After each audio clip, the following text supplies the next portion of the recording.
and do not necessarily reflect those of Yoakley Scott Corporation and your sports network. Yeah, I've been closer to Jesus before, so can you help me out? Oh, can you help me out? Am I on my own? Am I on my own? Or can you help me out?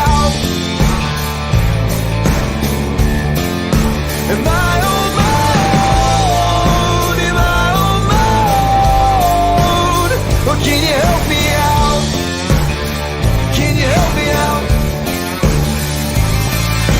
I've been scared to look in my soul. Hey, Rich, can you go live on your thing? Because when I click it, it says trouble connecting. Check your internet code. Yeah. So Yep. maybe it'll work on your end. Okay. You want me to just go live, or you want me to run the? I'll hit the intro again, and then you can hit go live. Okay. The opinions and views expressed in the following program are those of the speakers and the host, and do not necessarily reflect those of Yoakley Scott Corporation and your sports network. Yeah, I've been closer to Jesus before, so can you help me out? Oh, can you help me out? Am I on my own? Am I on my own? Or can you help me out? Am I on my own? Am I on my own? Or can you help me out? Can you help me out? I've been scared to look in my soul.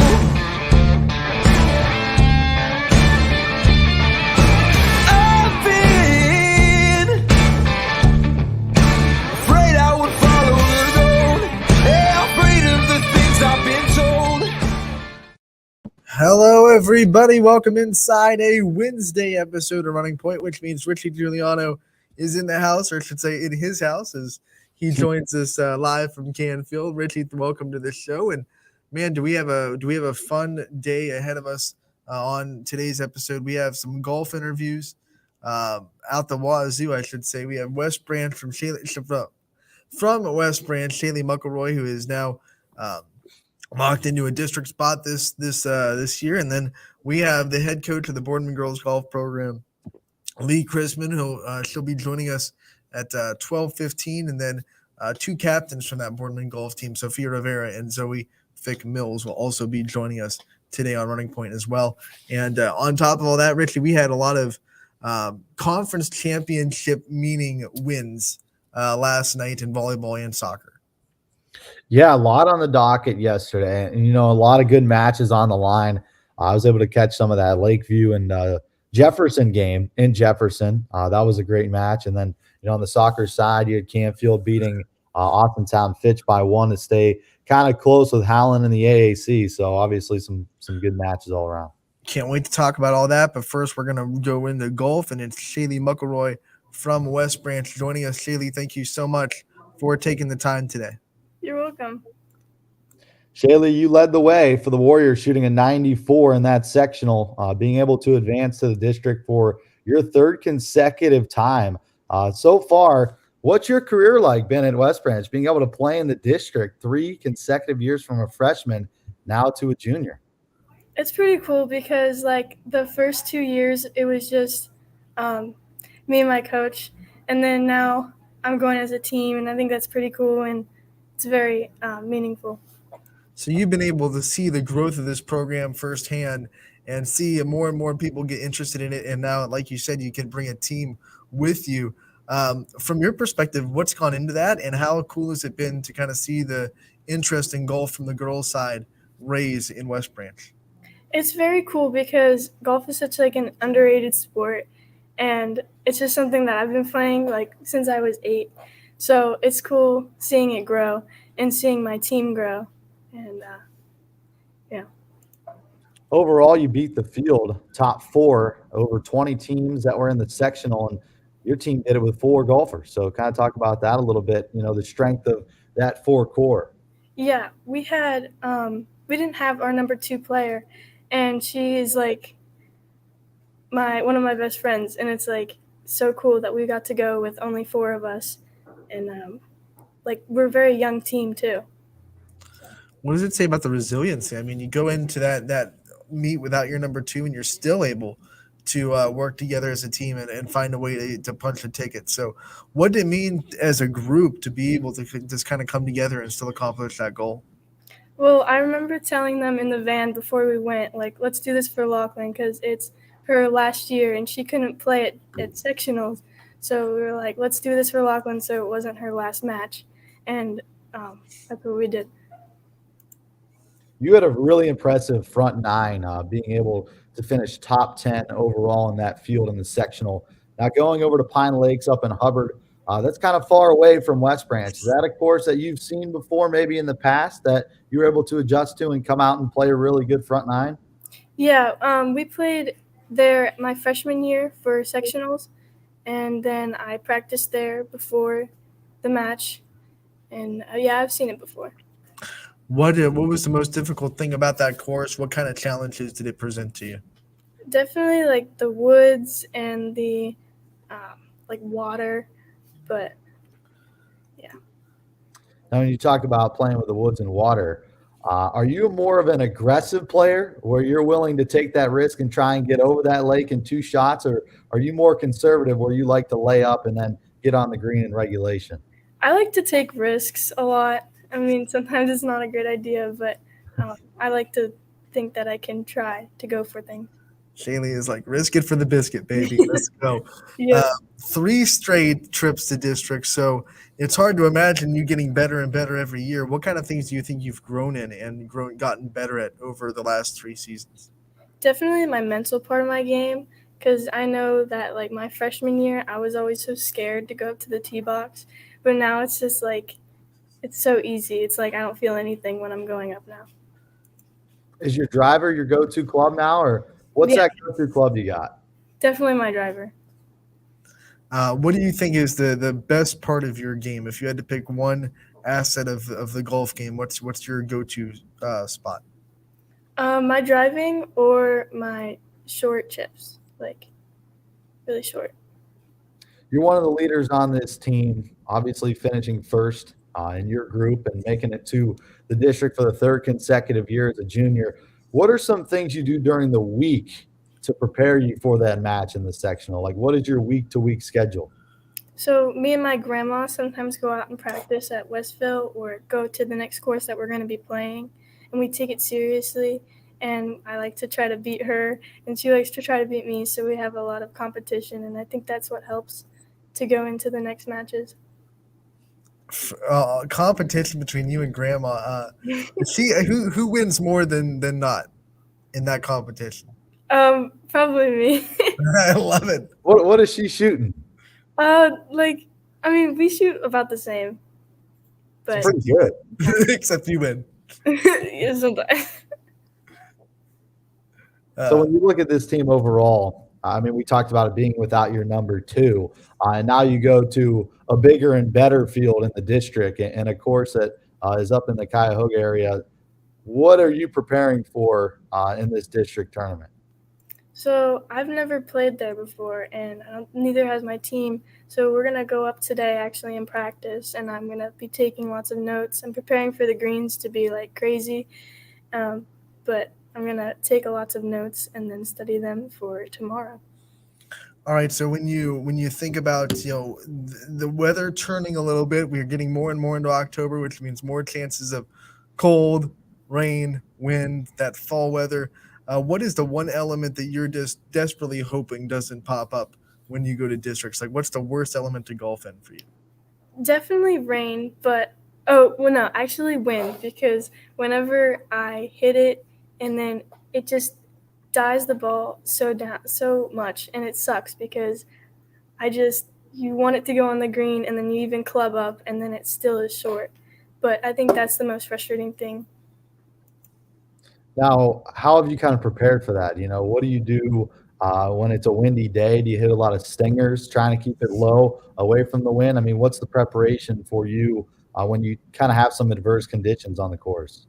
Well, in my swing, my irons are normally very high, so it's very hard for me to play in the wind because I I try to hit like low, but sometimes that doesn't work, so I do club up like at least two because I really want it to get on the green.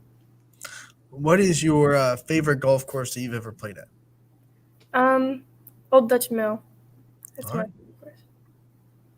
What about a course that you haven't been able to play yet, but is kind of like on your list or on your bucket list of courses to play before you hang up the cleats? Probably Twin Springs because we didn't get to play there this year, and I've never played there. Okay, and we move on. What's one thing for you personally that you want to accomplish come the district? This is your third time around, so you've already played it twice. What are some things you want to improve on the third time around? I want to get my score down so I can go to state this year. I think state might be on that bucket list of courses that you want to play Definitely. down there at the Scarlet Course at Ohio State. What would that mean to you if you were able to qualify for a trip down there?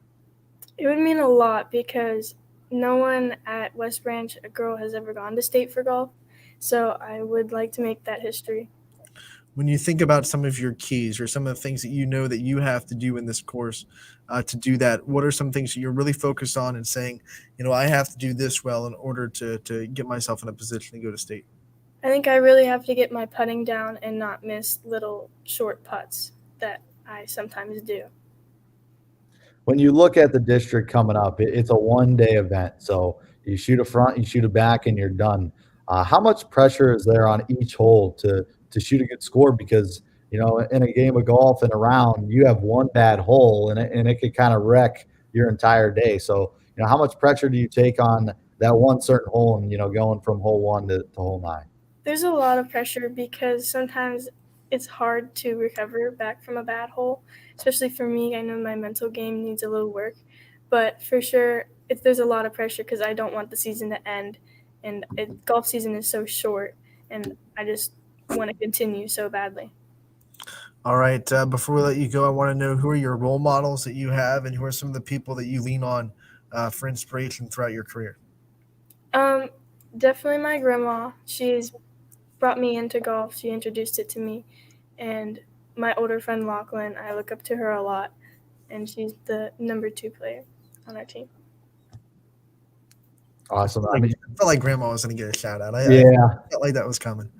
Shaylee, thank you so much for taking the time to join us today. Good luck in districts, and we look forward to talking to you again real soon. Thank you. Shaylee McElroy from West Branch. We go from her to the head coach of the Boardman girls who advanced to districts as a team on Monday in the sectional. Lee Chrisman, Coach, thank you so much for taking the time to join us today. Absolutely. Thanks for having me. Sorry, I'm fighting a cold, so I'm sorry. You're good. I think it's cold season. A lot of people are fighting it. Yeah. Coach, your team's playing some golf at the right time, getting out of the sectional, going to the district. What improvements have you seen from the start of the season, maybe even before the season when you're doing workouts in the summer to now in the fall? Well, one thing that I think really made the difference this year, in all honesty, is the girls, especially speaking of the varsity girls, they played a lot of tournaments over the summer. So they just didn't wait till August rolled around and to pick up a club. They've been playing in the spring and summer. They've been getting lessons, and they just keep plugging away and working at it. I mean, this sectional that you guys were in was not easy. You had Canfield in there who you guys, met a couple of times throughout the season. You had Hathaway Brown who, ran away with the team victory. And then you had other teams like Solon in there, Aurora. How awesome is it that you guys were able to qualify as a team? And how much did it meet your expectations going in of the girls being able to shoot as well as they did? It was huge. To be honest with you, and I spoke to one of the captains about this after, I didn't say it before, but I had my doubts as to whether they were going to be able to pull it out because we had so many good teams that we were going up against. We've lost to Canfield 2 matches during the season, which were the only 2 matches we lost. And we also came in second to them in the AAC. So I didn't expect to beat them. We only beat Solon by 1. So, I was going in hesitant. I really was hopeful that if we didn't make it as a team, that at least 1 or 2 of my girls would advance as individuals. Emily Kaleva came through with a fantastic score. Obviously, Zoe and Sophia had scores that are very typical, low scores for them, which helped. And then Kate Pendleton, she came through too. So they just kind of all were in sync that day and came through right in the clinch. Yeah, we talked about that to McElroy, who's from West Branch. One day, it's all it takes, right, to move on. I mean, you talk about losing twice to Canfield, they get you in the AAC, but on that particular day, you got them. So before the match starts, I mean, how much do you preach, like, let's take this hole by hole, because at the end of the day, we could beat any team out there if we just focus on ourselves? Well, it's interesting you ask that because, I don't, it's so easy for me to tell them what to do. I can't do what these girls do. They're phenomenal. But when we were getting off the bus, I said, just remember every stroke counts. Where you think, I'm just going to go up there and hit it in because I'm frustrated or whatever. It might be one stroke that makes it or breaks it. And it literally came down to one stroke. So, we had that talk and we had to just, have fun, relax, just play your game and do your best. And they did. And going into the 18th hole, I think I talked to almost every varsity player where I said, let's finish up strong, par this hole, birdie this hole, finish strong. Emily Kaleva birdied it and the others all parred it. So it was fantastic.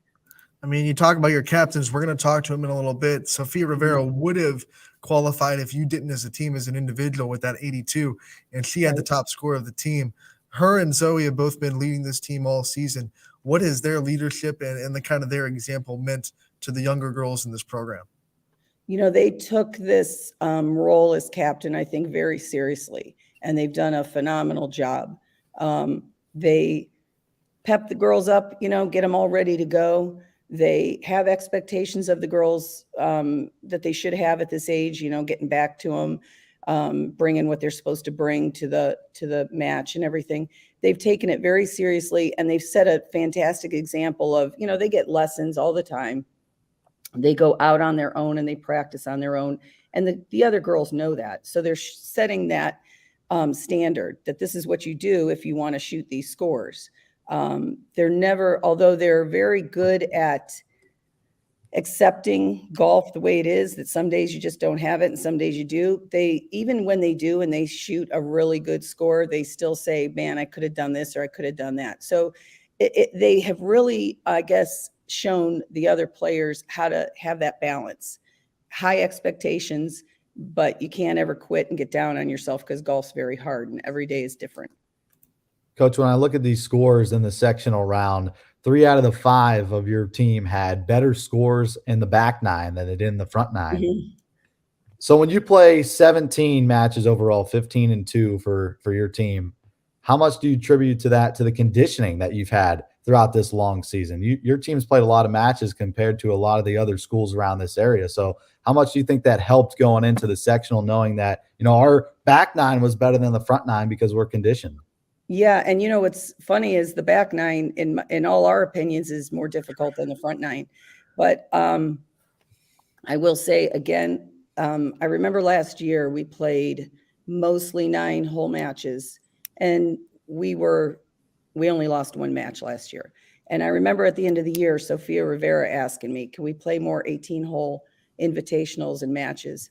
Because I want to be ready for sectionals. So she was thinking already way in advance. And so I spent a lot of time setting up a lot of 18-hole matches. And I think that helped tremendously with their stamina, with their expectations, with their ability to bounce back.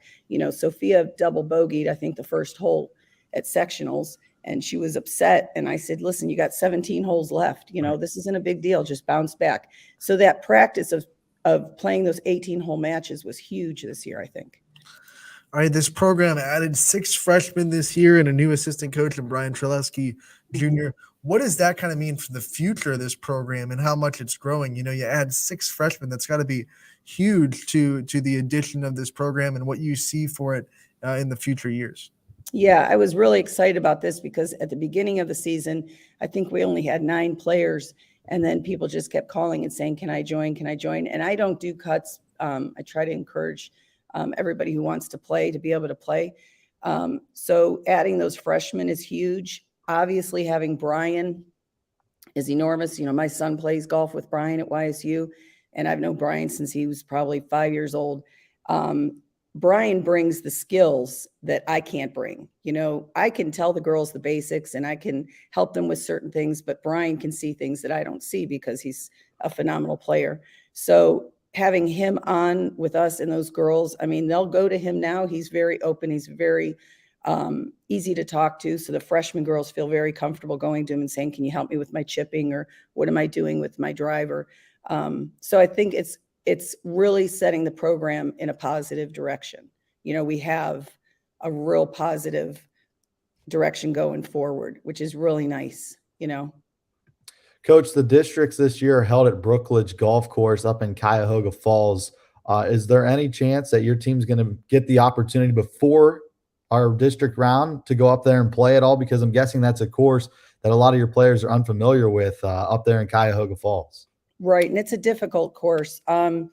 Actually, Zoe and Sophia and Emily have played it. They played it last year. We made it to districts last year. Kate and Haley have not played it, but actually, we're going up next Tuesday for a practice round. So we're going to take a bus up there and get them out there and practice, and they're looking forward to that. And of course, they, you know, that's the other thing I have to say again is sometimes they'll go on their own. You know, they'll say, I asked my dad to take me up there on Saturday, or I got a Sunday tea time, and they'll go up and they'll do another round just on their own. So they're very hardworking girls. I've had a chance to sit in on one of your booster meetings as just a spectator. And I noticed really quickly how much you have parents that want this program to succeed as a whole and care about every one of the girls on the team, not just the girls that, live in the house with them, but the girls that are a part of this team. What's it mean to you to have a group of parents that is so dedicated to just your girls and the girls that you coach? Well, I think, I was thinking about this before this interview. When I was thinking about why is this team strong and why have they gotten to where they've gotten, I really thought it really comes down to the parents. And you're right. We have a lot of parents, all the parents, they don't just say, I want my daughter to do this or I want my daughter to have this. They want the team to have it. And they're very supportive of the whole team. And the fact that we got the boosters this year, and there's booster members on there that have seniors that are graduating, obviously. And they said, we're still coming back after just to support and be a part of that. It's huge. I mean, the parents, first of all, golf is a very expensive sport, buying the balls to the clubs, to the bags, the parents support that. They take them for lessons, which aren't cheap either. And they drive them all over the place and take them to sometimes on their own expensive places to golf to just get the practice. Like I said, some of these girls practiced in the summer by playing in, matches, AJGA or whatever they could play in. And those are expensive to put them in. So without the support of the parents, I really don't think this program would be where it is at all. Coach, you got a week to prepare until districts next week. What are some things that your team does in between matches or invitationals to get ready for the next match? Well, like last night, I sent out a text. I asked the girls, do you want to play tomorrow? Do you want to play Thursday? Do you want to play both? Do you want to just chip and putt? Like my thing is, I don't really know. I don't feel like I can tell them what they need all the time. They know, like sometimes I'll suggest, you guys want to go play 9, and Zoe or somebody will say, my chipping hasn't been very good. Can I just chip? And I say, yeah, because that's their game and they know where their weaknesses are for that point of time. So, we're going to be practicing. It was funny at sectionals. I actually said to the girls when they were all excited that they won, I said, do you understand how much work now we have to do? Right. And they were kind of laughing, I said, we had a lot of work to do in 10 days. So They're going to be playing tomorrow at Mill Creek. They'll probably be playing over the weekend a couple times at Mill Creek. We're playing Brookledge on Tuesday. So, they're going to, no matter what happens, they would have put in the work. And that makes me proud. It doesn't even matter if we advance or we don't advance. If they put in the work, it is what it is. My last question for you, Coach, is, this team all locked in during the meets, but I'm sure there's a lot of fun times because you have a lot of great personalities on this team. So what are some of your favorite memories with these girls, especially kind of the practices and some of the more laid back times with this team? Yeah, these girls are fun. I mean, they make me laugh. I mean, sometimes I think the parents are wondering what I'm laughing at on the course, but the things they come up with and they say are just so funny. So we've had a blast. They did a team bonding night where they went bowling, and I know they had a good time with that. And they all have unique personalities. They get along very well. They kind of bounce off each other, with the humor, and it's just a relaxed, in my opinion, it's a relaxed, fun atmosphere. And I don't think I could do it any other way. It's high school golf, so it's not anything that I have to be super intense about, beyond wanting to win, obviously, and having them do a good job. But they're just a blast. Coach, thank you so much for the time today and letting us a little bit of peek inside of this program. We appreciate your time, and we look forward to talking to your captains here pretty soon. Okay, thank you so much for having me. Lee Crispin, the head coach of the Boardman girls golf team, who have punched their tickets to districts with that team win. Just one stroke, Richie. We were looking at the results, and we were like, man, this sectional is loaded. Hathaway Brown ran away with it as far as the number one team. But then you look at the next three, it was like, I think only like 4 strokes maybe differentiated between 2 and 5. It was insane. So you look at it, it's a 5-stroke difference from 2 and 3 when Aurora takes second, Solon takes third, and then Boardman, who just missed that third spot by 1 stroke. It was 346 to 345. Yeah. And, Coach Crispin talked about it. Stoneman Road Falls missed it by 1 stroke. They lost 347 to 346. So, very competitive field. It's going to be the same in the district tournament as well, up in Brookledge and Cuyahoga Falls. So, it'll definitely be a lot of fun. Let's get one of the players on that's going to have to deal with Brookledge Falls. It's Sophia Rivera, one of the captains of this Boardman golf team. Sophia, thank you so much for taking the time to join us today. Oh, you're welcome. First question, the emotions of, getting past the sectional. We just talked about it before you came on. A very competitive field. You're able to get past Stoneman Row by 1 stroke. So just talk about the emotions after advancing from the sectional, now going to the district. It was so nerve-wracking when we didn't know the outcome of it. But after we found out, we were so excited. It was so nice to just feel the excitement through all of us. So I know you were a team first player and sometimes you focus a lot on what the team is doing, and you were able to qualify either way. Like if Boardman didn't make it as a team, you were going. You had that 82, you would have made it. What's it mean to you that not only you were able to qualify, but this whole team was able to win, and now they're all able to go to districts? It means a lot because I was nervous. I actually did not think about how anyone else was doing, and I think that actually helped me a lot because I was more focused on what I was doing. And yeah. Just personally, you shot an unbelievable round, an 82, 43 on the front, even better on the back, 39 on the back at Old Avalon. What are some things that were working well for you throughout that round? My approach shots, my drives, they were not the best. And actually on the back 9, I ended up putting my driver away because they just were not helping me. And it helped a lot.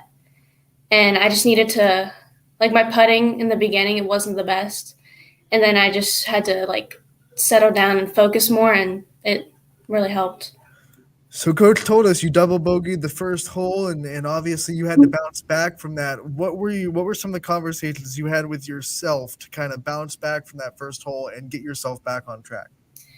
Well, every time I play, I try to tell myself that the most important shot is the next one, and that once you're done with a hole and say you don't do the best, you have to just move on and you have to just forget about it and then try to fix anything that you did wrong.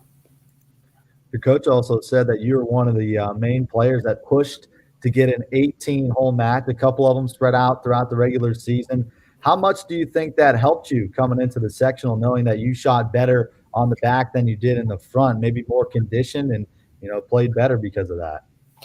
I think it helped a lot because if I compare it to last year, I didn't think we weren't like prepared enough, and we didn't have as much experience with playing like 4 hours compared to like 2 hours. So I think it helped just being more comfortable with it. We also saw you have a very successful summer. You won the greatest golfer. How much did your summer experience help you bring into this new season of varsity level golf? It just made me more prepared and more relaxed and confident. I was very confident. So you got some time before the district coming up. That match played at Brookledge on the 13th, next Thursday.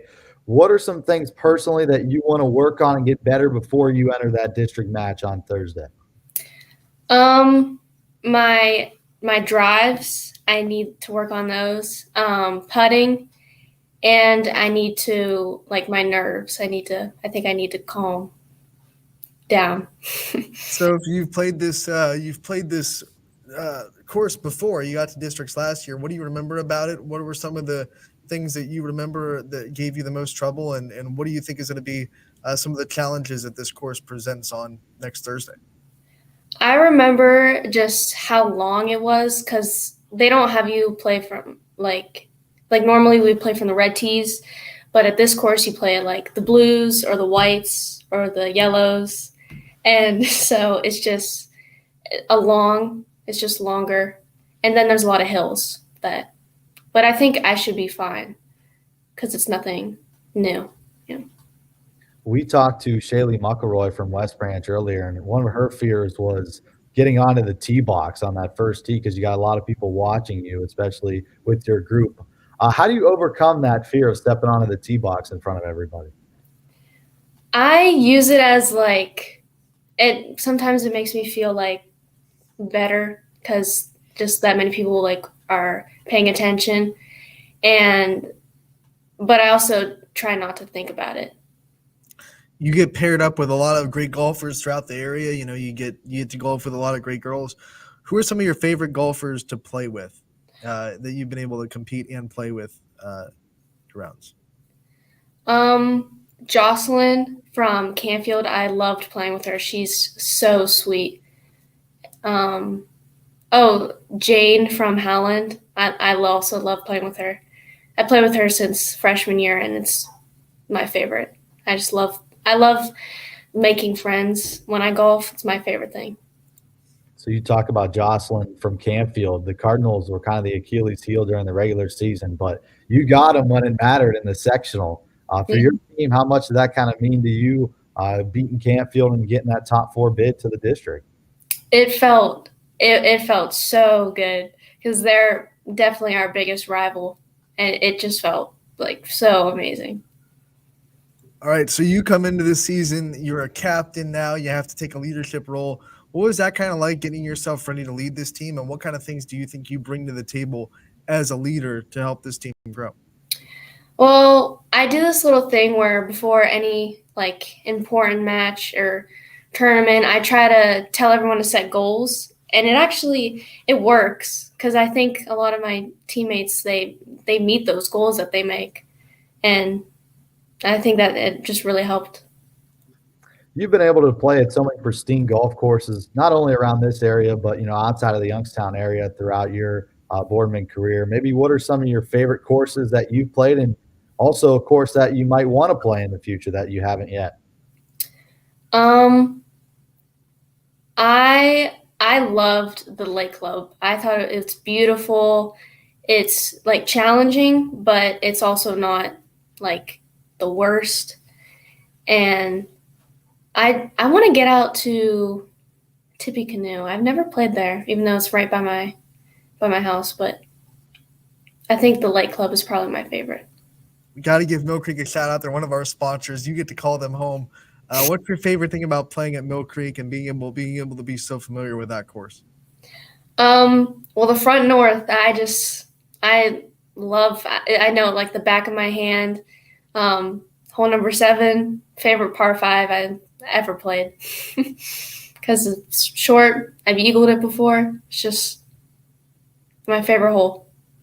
I think you have a different thought than the majority of the golfers. Right. Because that is a brutal course. I don't like playing it. It's difficult. I mean, it's beautiful. It's nice, but it's very difficult to play. So good for you that's your favorite. When you look at the district coming up, for you personally, what are some things that you want to work on? I know you talked about mentally getting past a couple of challenges. What are some things that you're preparing for the district coming up?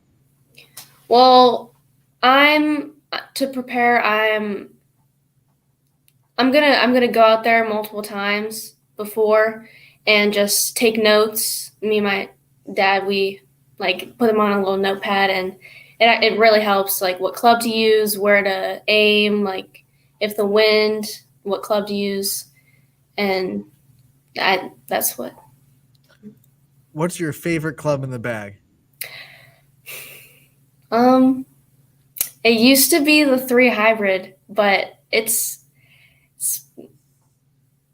still actually, yeah. When I used to, yeah.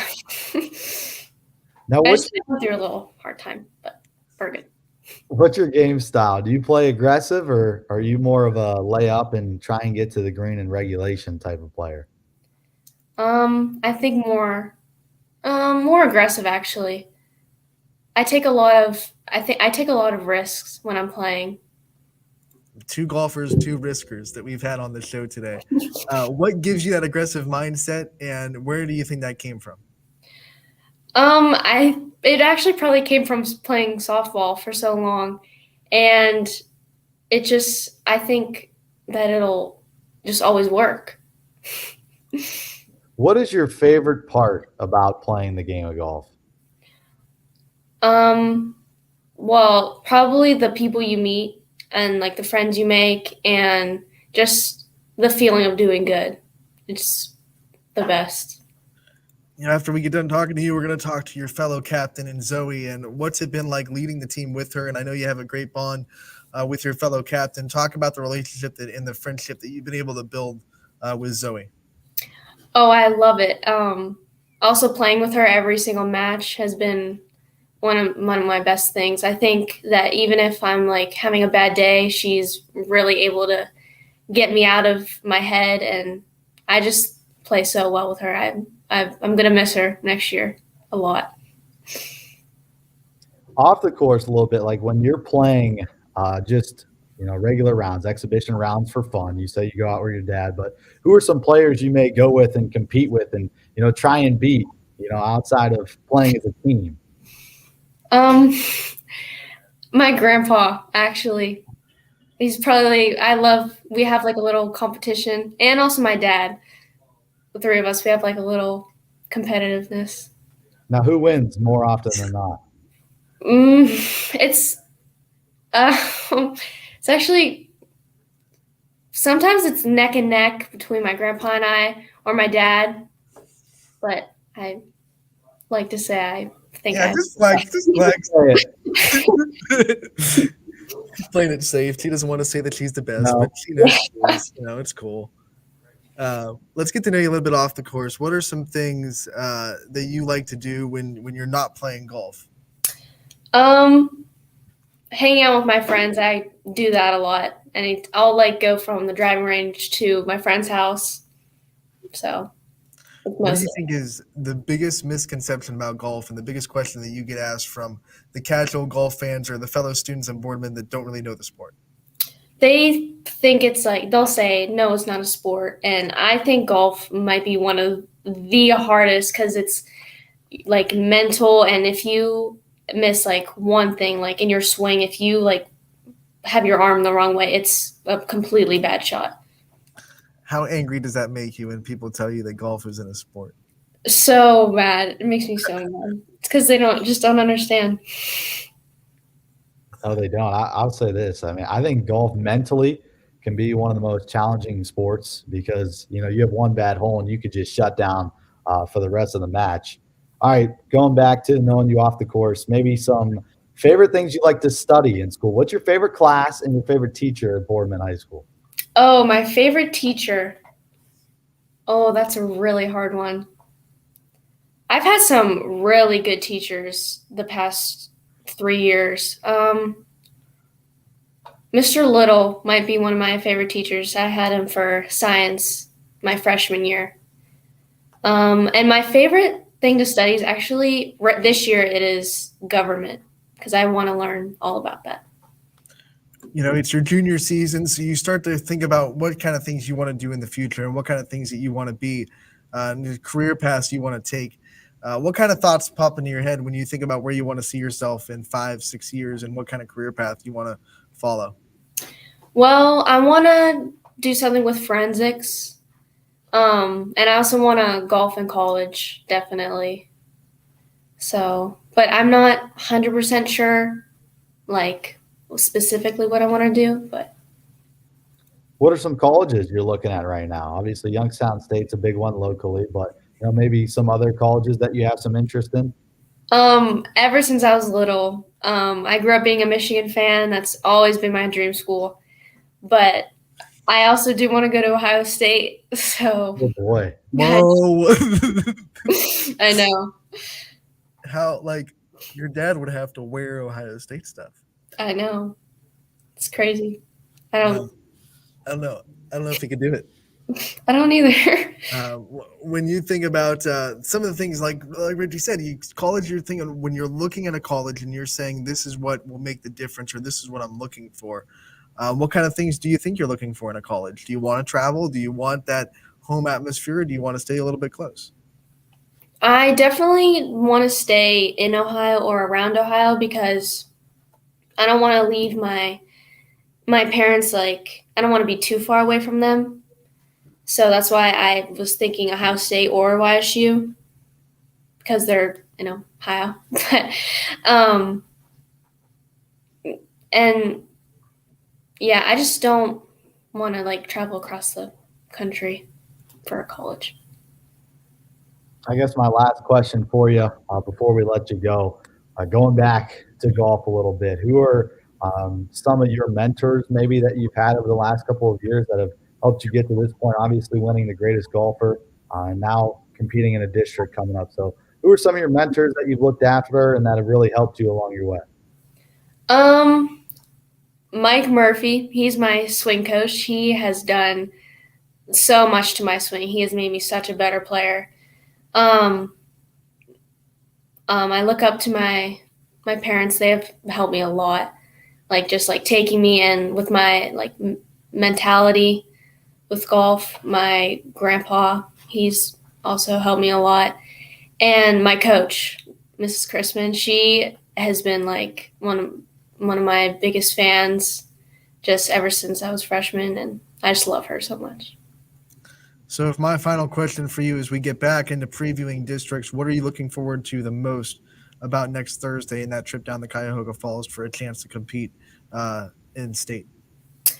I'm looking forward to who I play with actually, because I hope they're good, and so I can just competition. I think that makes me do better, and I'm also looking forward to just knowing how I do, because yeah. All right, Sophia, thank you so much for taking the time to join us today. We love having you on. We love getting to talk to you, and we wish you the best of luck the rest of the way, and we look forward to talking to you again real soon. Thank you. Sophia Rivera from Boardman Golf, one of the captains of that Boardman Golf team, and she shot an 82 in sectionals, and she would have qualified either way. But like I said, I think she's really happy that obviously the team gets to qualify, and she gets to take all of her teammates down to districts with her. Say one thing: if she can shoot well on the front nine in Mill Creek, she could shoot well anywhere. I think I put a lot of people look at that hole 7 on the north and oh, that's a tough hole. Brutal. You got to get off the tee box right away and have a clear path because if And you she just don't, you have casually to drops that she's eagled it, right? Yeah. Like, nah, I've eagled it before. What? I'm a, Are you serious? I've been part of that hole. oh man. And then sometimes they have to play the South too, and like the South back nine. That's even harder. That's brutal. That's the South is harder. Yeah, you know. It's tighter, obviously, and but it's fun. It's challenging, like she said. It's a lot of fun, and looking forward to what they do coming up. Having that as a home course has to get you prepared for so many of the challenges that you'll see later on. No doubt. Let's talk to their other captain, Zoe Fick-Mills. Zoe, thank you so much for taking the time to join us today. You're welcome. Zoe, a great round for you in the sectional, shooting an 86 at Old Avalon. When you go and look at that round, what are some things that were working well for you throughout the course of that round? My chipping was fantastic. I hit it within the 6-foot ring on almost every hole, I'd say. My drives were pretty good. They went far. I need to work on my putting, though. I missed a few putts that I should have made, so. You've had such a successful season. You're finished second in the AAC in the new point system for the conference. What's been working so well for you, not just in sectionals, but all year throughout all the matches that you've been able to play? I'd like to say that my short game has always been good. I've never really been able to hit it as far as some girls. They can get a lot of power out of their swing. I'm shorter in stature, so my distance isn't all there sometimes, but my short game really picks up for a lot of missed distance. So this team was able to place fourth in the sectional and move on to the district. One stroke was the difference. Stowe was right behind you, 347 compared to your 346. So when your team's kind of waiting outside of the 18th green and waiting for those scores to come in, and you finally see it on the board that you're able to advance, what was the feeling, and what were the emotions? Yeah, I remember the first. I finished first, and I was just I was satisfied with my round. But I hadn't checked the leaderboard until my entire team came in, and they were like, "Oh, you can check the entire leaderboard." And I just remember thinking, because we were in 7th at the time, I was like, "Oh, good job, guys! Everyone had a solid round." I was like, we were all just satisfied that we did well. And then when we kept moving up in rank, our hearts would jump, and we'd be like, we could make it into the districts. And I just remember when all the scores were final, everyone turned it in and they wrote it on the official scoreboard. We were just overjoyed. We took pictures, we smiled, we hugged. It was a fantastic feeling. That must have been a brutal wait, though, to just sit there and kind of wait for all the scores to come in and see yourselves keep climbing, but not know if you're going to do enough to get the 4th spot, and it being so close. Anticipation, what kind of things did you guys do to kind of not freak out so much during that wait? So, yeah, for me, it was almost 3 or 3.5 hours to wait for everyone to come in and see the final scores. And we all tried to make a rule and say, let's not check the live scoring, and let's not, watch every single update from every other team. But eventually one of us would just always give in, and we'd our hearts would stop, and we just look, and we kept just climbing up. And it was rough because we just had to sit there and just let everyone play out, which is a very intense feeling because you don't have any control over it. It's just sitting there and waiting. I'll ask you this, though. Would you prefer to tee off early in the morning and wait like that? Or would you rather sit there, watch some golfers tee off and, get to the range, and then your group tees off a little bit later after everybody? Which one would you prefer? I like teeing off first. I feel like it's the best time for me where I'm still fresh in my mind and I don't have to overthink about anything, just because I'm more focused on my game that way. we talked to your teammate Sophia about this, but Canfield has been the only team that's beaten you this year, and they beat you out of the AAC. So what did it mean, not just to get out of districts, but also be able to see yourselves in front of that team that's been really your only problem spot all season? Is that a confidence boost to say, hey, this team has been our only team that's been giving us trouble, and we beat them to get out of districts? Yeah, it's definitely a confidence booster. It's hard when you go into every match, like with them in like AAC, thinking like we could win, like we could do this. And then every time previously, like you lose and you're like, that could have been it. Like we could have won, but we just didn't this time. But I don't think any of us were expecting the results that we got from sectionals. For you personally, one of the 3 seniors on your core group of 5 that compete on that sectional, what type of leadership role have you brought to the team this year? So I'm like the morale kind of person. I always like have a smile on my face or like try to be upbeat and not get down about, when I'm having a bad round or have a bad shot. And it really like I try to reflect that on the team because a kind of defeated and like downcast and angry mindset is not the one you want to have when you're playing golf. Because mindset is everything. If you get in your own head about it, you're only going to get worse. So I like to try to keep the team, in good spirits. And, I always say good luck, have fun, because that's like, you just have fun. Oop, you might be muted there. I'm going. Such a close-knit group, such a tight-knit group of girls. But when you're out there, how do you balance, trying to give them support, but also focusing on your score and being able to give yourself the best chance to have a good round as possible?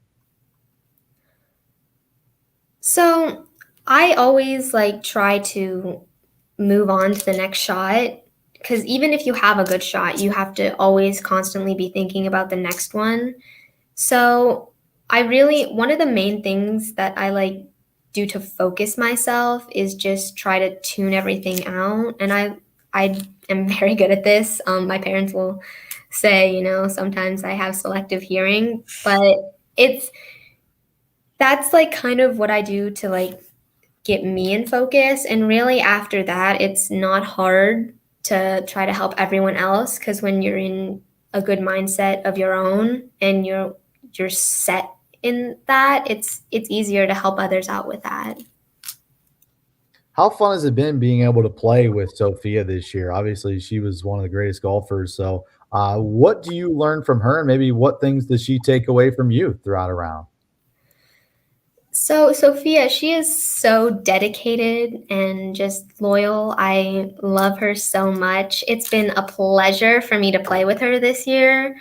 Just because watching her like grit and determination and perseverance has like made me motivated to also get better.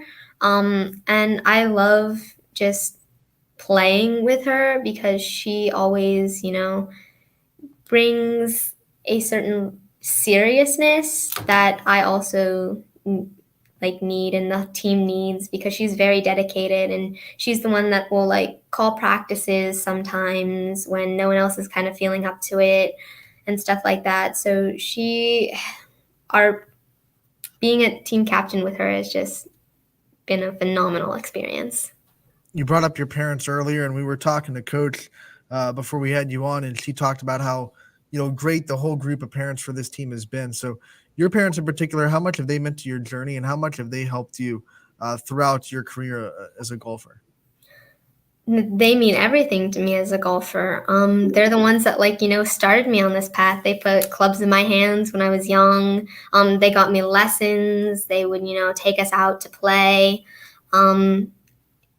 They just have so much support because my brother also plays many other sports and, it's hard for them to, balance out like what games or matches to go to sometimes, but no matter what, I always like feel their support because they try to like go to everything and as much as they can. And I just love seeing them out there on the course, always just, either by the tee box or up near the green, because it gives me a lot of, self-esteem.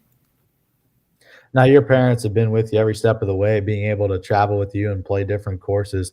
Overall, what's your favorite course that you've played throughout your time at Boardman, and maybe a course that you want to play that you haven't yet?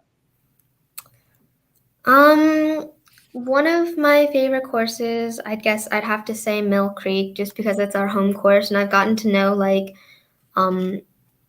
all of it just very well over the course of 4 years and living in Boardman. So that one's a favorite of mine. Another favorite I've had is Old Dutch Mill, just because I shot my record 18 round there once.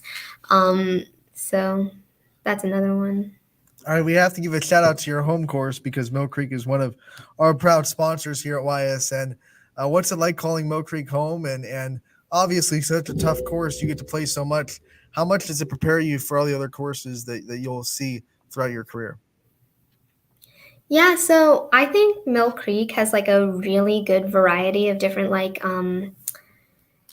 hazards and just what courses will look like, just because the north is really my favorite because I can shoot the best on that side because I've gotten to know it really well.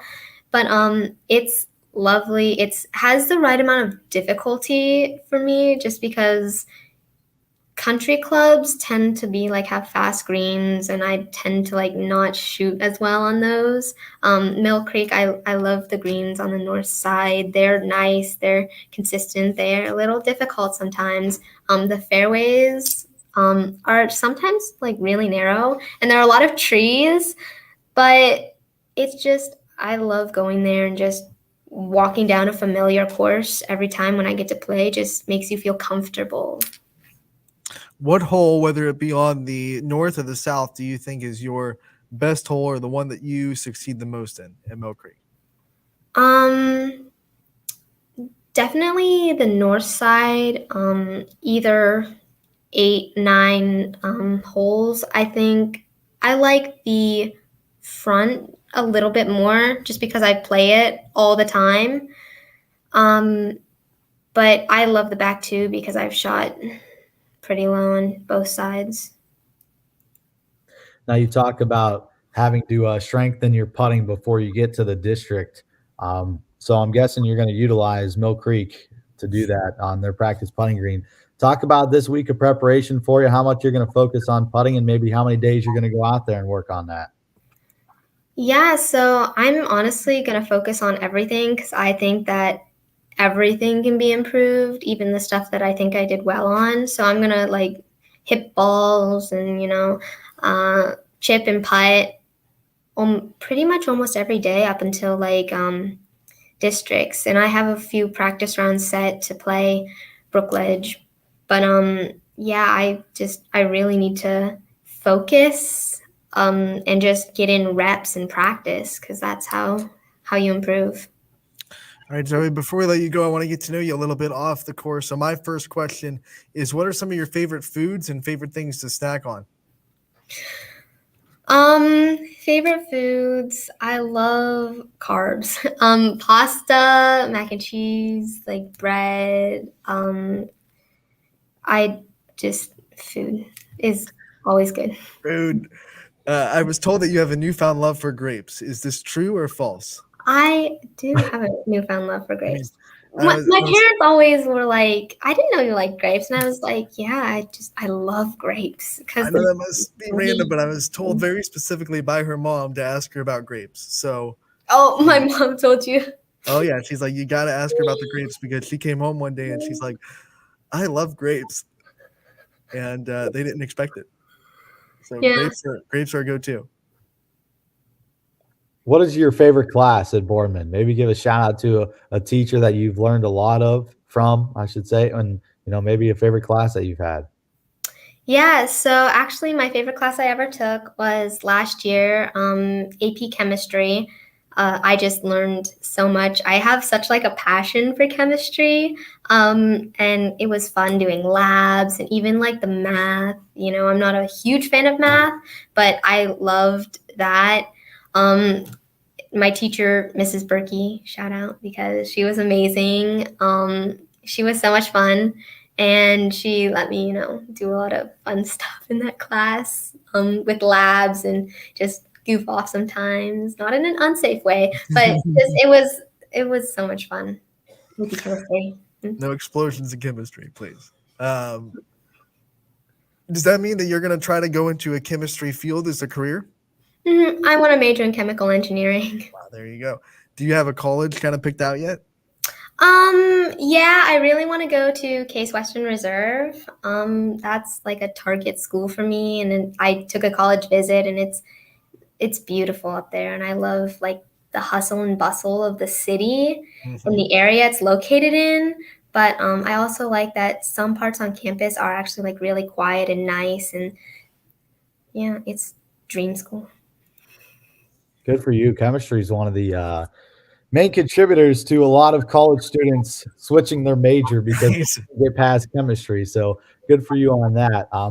So now that you kind of want to move away from home a little bit, Case Western Reserve up there near Cleveland. So talk about that and, what you want to do after you're done with high school. Yeah, so just chemical engineering as a major.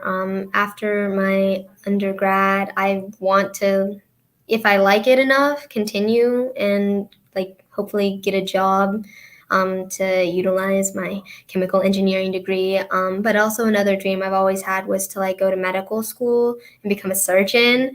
So I don't know how that's going to play out entirely yet, but I'm hoping I'll figure it out like after 4 years.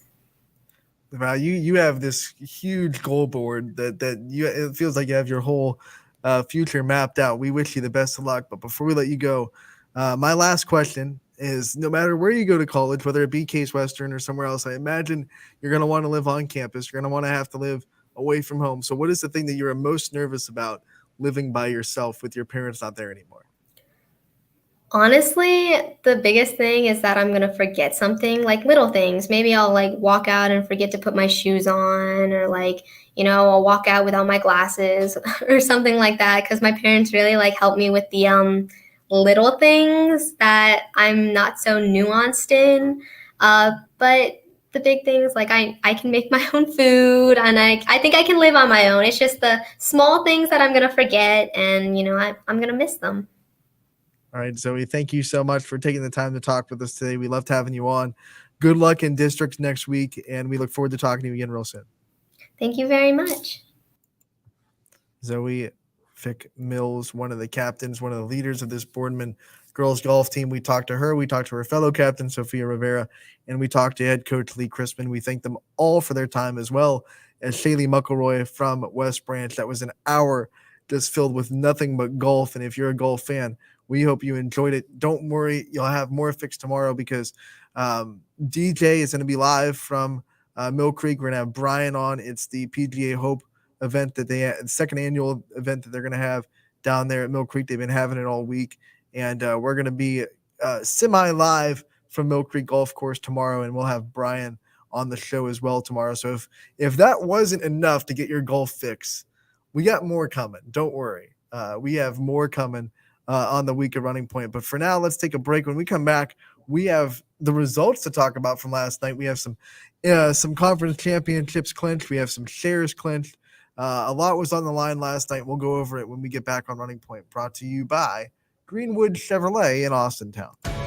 21 News delivers the news as it happens, using the latest technology from where it happens. Live here outside the Mahoney County. On air, online, Wednesday afternoon weather update. Very dangerous. and on the 21 News social media platforms. I'm on the road right now. 21 News, the Valley's only locally owned source for trusted news since 1953.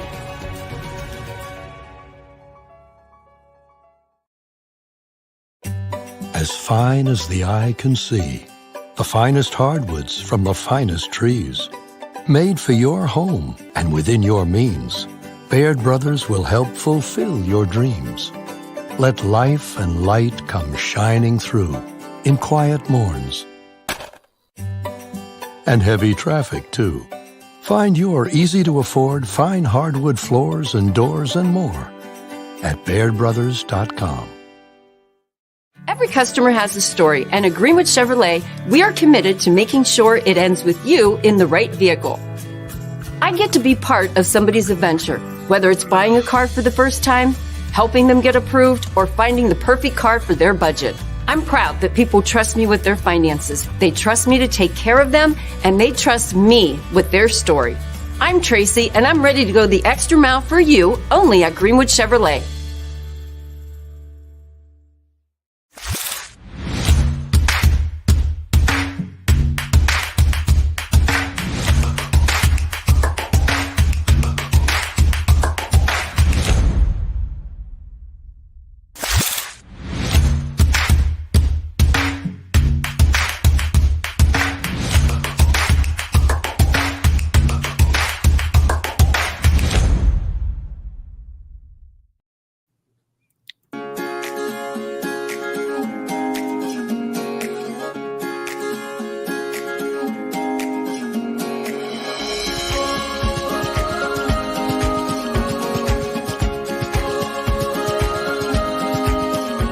Locally owned and operated, Sheely's relaxed shopping experience means browsing and lounging is always encouraged. Find Flex Deal and more at Sheely's Furniture and Appliance, because the best things in life happen at home.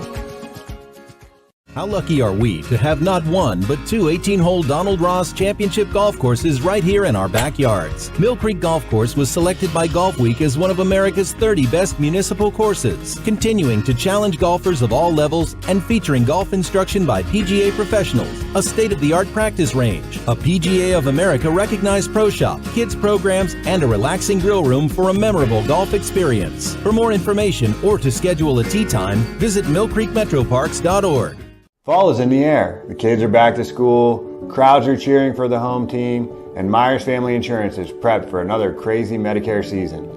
Every year there's changes, some big, some small, so it's important to have a conversation to make sure your plan is going to meet your expectations for the coming year. Give our team a call today to schedule your annual review.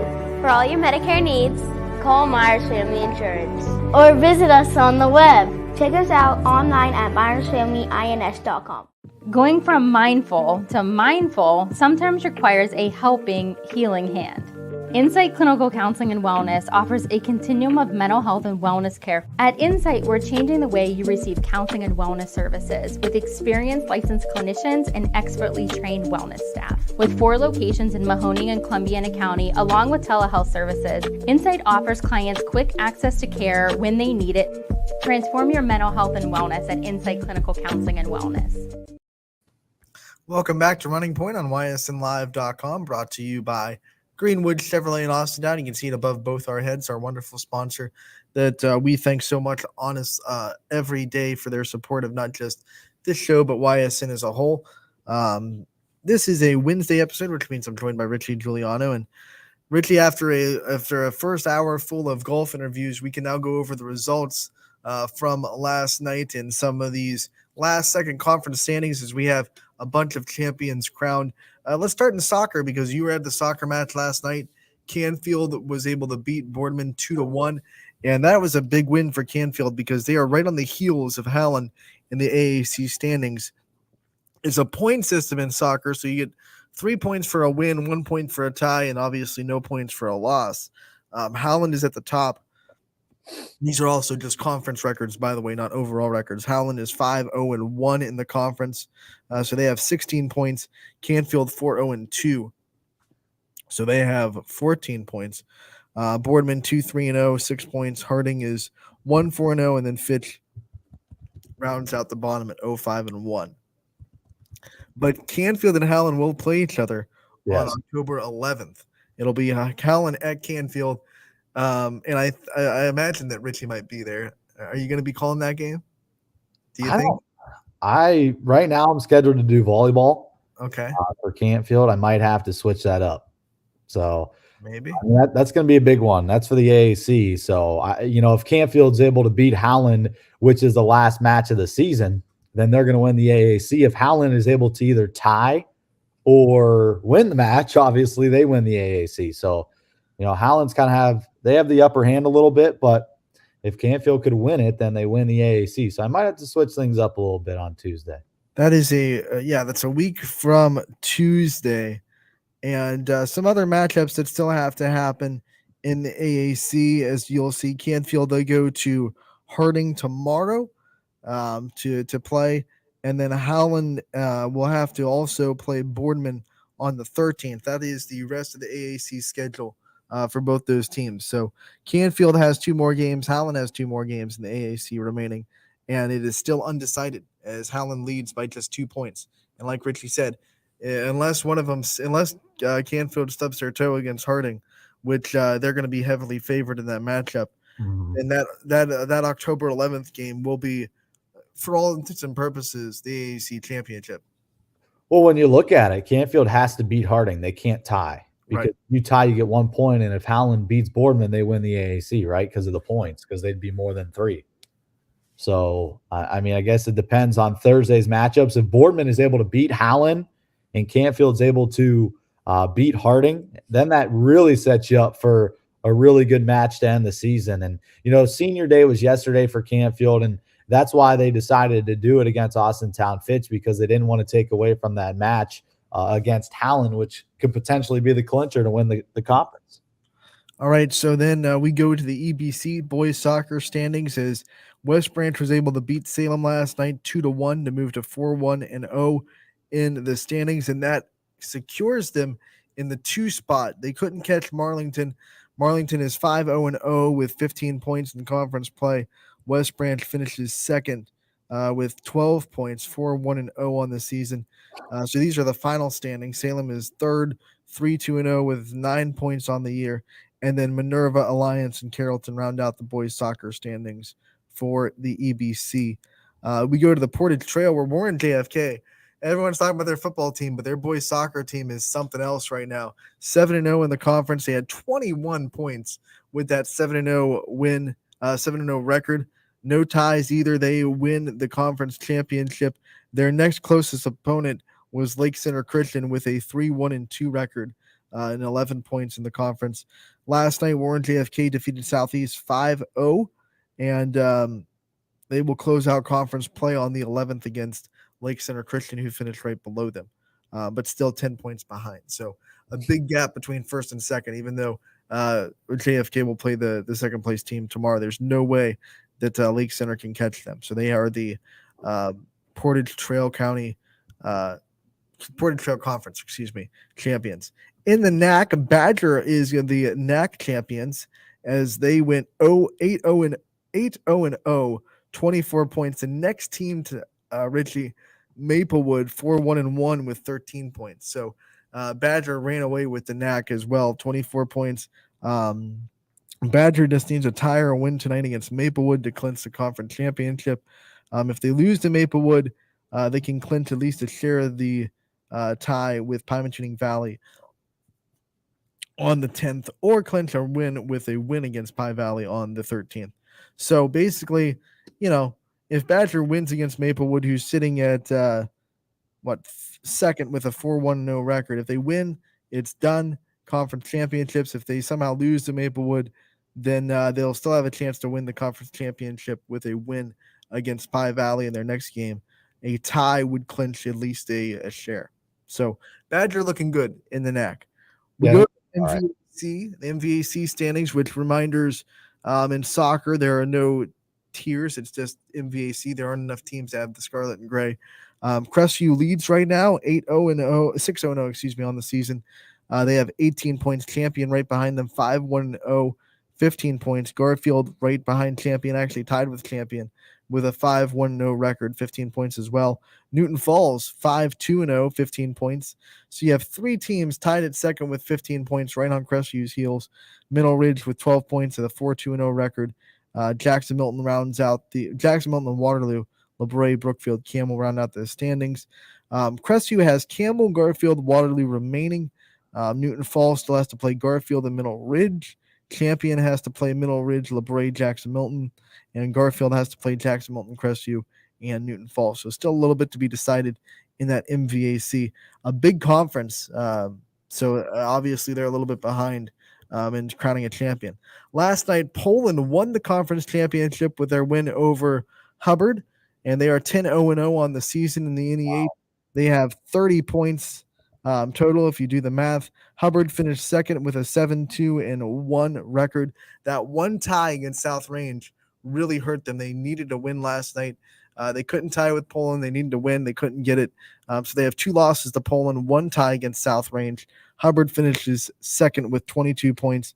South Range is third with a 5-3-1 record in the league, 16 points. Then the league is rounded out by Girard, Jefferson, Lakeview, Niles. I think Poland is one of the best boys soccer teams that we have in the area. I mean, obviously, you've got Noah Huda, who's unbelievable. He actually had 4 goals the last time I saw him. He had a hat trick in the first half. But it's not just Huda that leads the way. You got other seniors like Carson Maurer, who's really good in the midfield. There's a couple other guys, Slavin, Joseph Hillier. There's a sophomore. His name is Jacob Hayes. They've got so many guys that are doing things outside of Huda. Of course, he's like kind of like the Ronaldo out there. I mean, he does the majority of the work, and he's the guy to go to when you're towards the box. But there's a lot of other guys that make that happen. They're so fluid offensively. Being able to watch them play a couple times, they're going to be very difficult to beat. And like you said, they already clinched the NE8 with 2 conference matches left to play tomorrow and next Wednesday before they gear up for postseason. And when you look at their last couple of matches, and their last 6, they have shut out opponents. They have not given up a goal in 6 consecutive matches. And when we talked to Noah Huda a little bit earlier on in the season, he said, this is a goal. We have to win districts this year. He hasn't won a district championship yet at Poland. He wants it bad. This team wants it bad. The senior class that he's a part of, it's a big senior class at Poland. They all want this district championship, and they have a really good chance to get it. Yeah, this is definitely one of their best classes that they've had in a long time. 13-2-1, I believe, with a tie coming to Boardman. Their only losses are to Howland, of course, who we talked about, probably is going to win the AAC, and then Cuyahoga Valley Christian Academy, who's a really good soccer program. Cuyahoga Valley Christian Academy is 17-1 this season, and that was one of their 2 losses. They lost 1-0 in that match, so a competitive one. And that CVCA school is always good at these ancillary sports. They're good at the soccer. They're always good at volleyball. They feel like they're great at basketball. Like Gilmore Academy, we talked about them before. They're one of those teams one of those schools, I should say, that just pours a lot of energy into the Olympic style sports. Yeah, no, you're right. I mean, they're definitely one of the best teams in the area, and they're having a good football year as well. In Division 3, Region 9, they're number 6 right now with 13 total points. So just have freakish athletes walking the halls. They're clicking. Athlete. The AAC girls soccer rankings look like this right now. Canfield is in front with a 6-0-0 record, 18 points right now. Howland right behind them. They're having an impressive season on the girls' side. A lot of people talking about their boys' team, but the Howland girls are no one to turn your nose up at. 5-1-0 on the season, 15 points total. Fitch is third with the 2-4-0 record, 6 points. Boardman has the 1-4-0 record with 3 points, and then Harding hasn't gotten a conference win yet, so they have no points on the season. Austintown, Fitch at Boardman, Warren Harding at Canfield are both happening tonight. So Canfield with another AAC match, and then on the 10th, you'll have Boardman at Harding, Canfield at Howland. And with that one, if Canfield wins or ties, they clinch it outright. Howland will have to win to clinch a share. So that October 10th game, right before the 11th, where the boys have the chance to clinch it, the day before the girls have a chance to clinch it as well. That would be their 11th straight AAC championship, I think. Yeah, I think there. Last year was 10. This will be 11. Coach Simone, he's been there for a long, long time.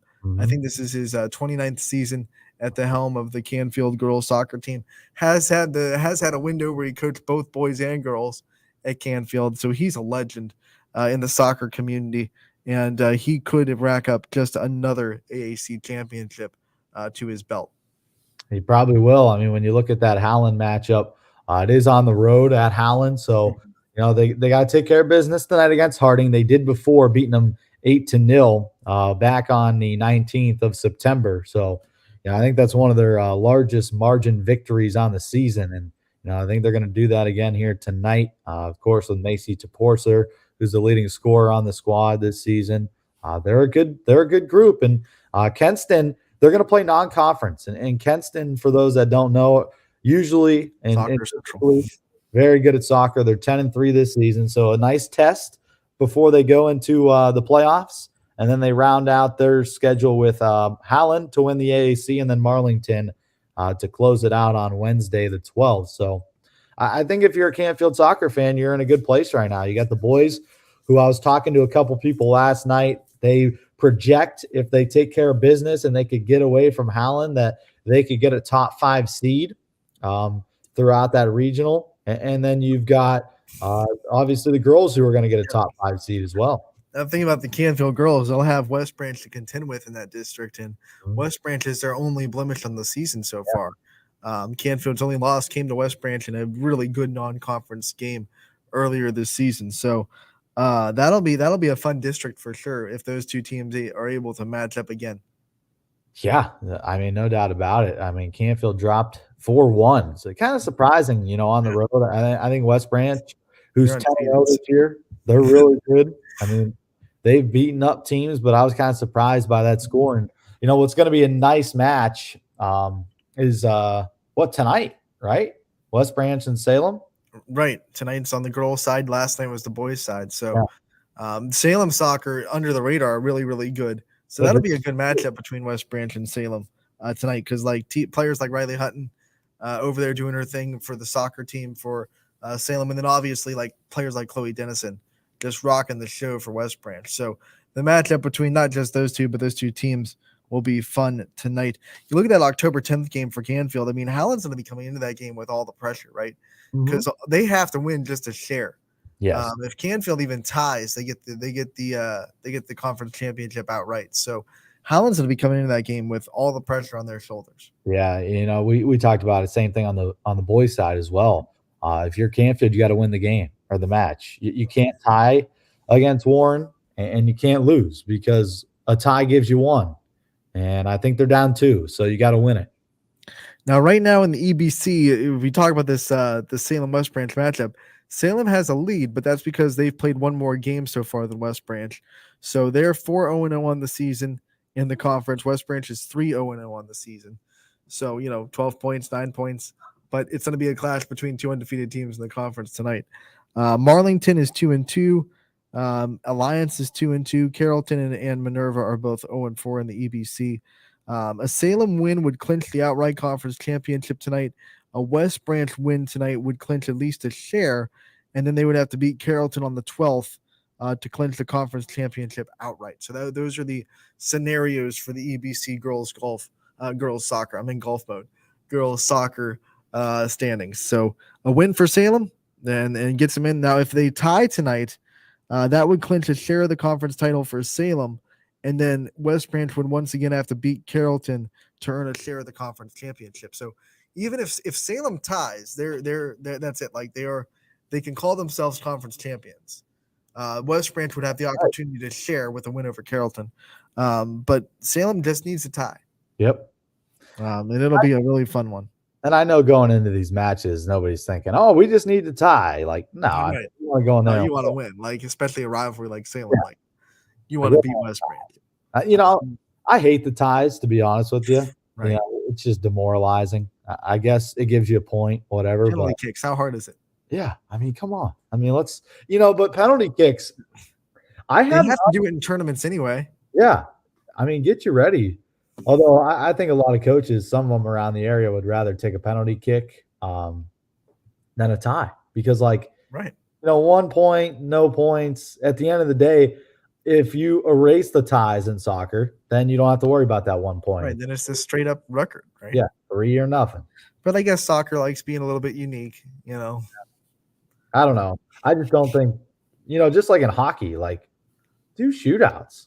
Shootouts are fun. PKs are fun. So much anticipation. I had one last night and Canfield was able to knock it in. And that was the decider in the match. 2-1 was your final.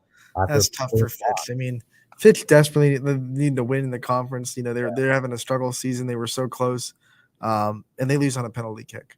And it's so fun to watch penalty kicks, like just I know. the anticipation. You don't know where they're going to go. They always build it up because the official always puts the ball down. Then he waits 15 seconds for some reason to get everybody outside and get ready. And then, the kicker's like kind of staring at the goalkeeper saying, all right, which way are you going to go? Mind games. Yeah.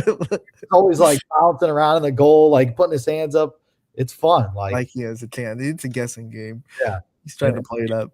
Usually the kicker wins. Like I haven't seen one PK get blocked yet this year.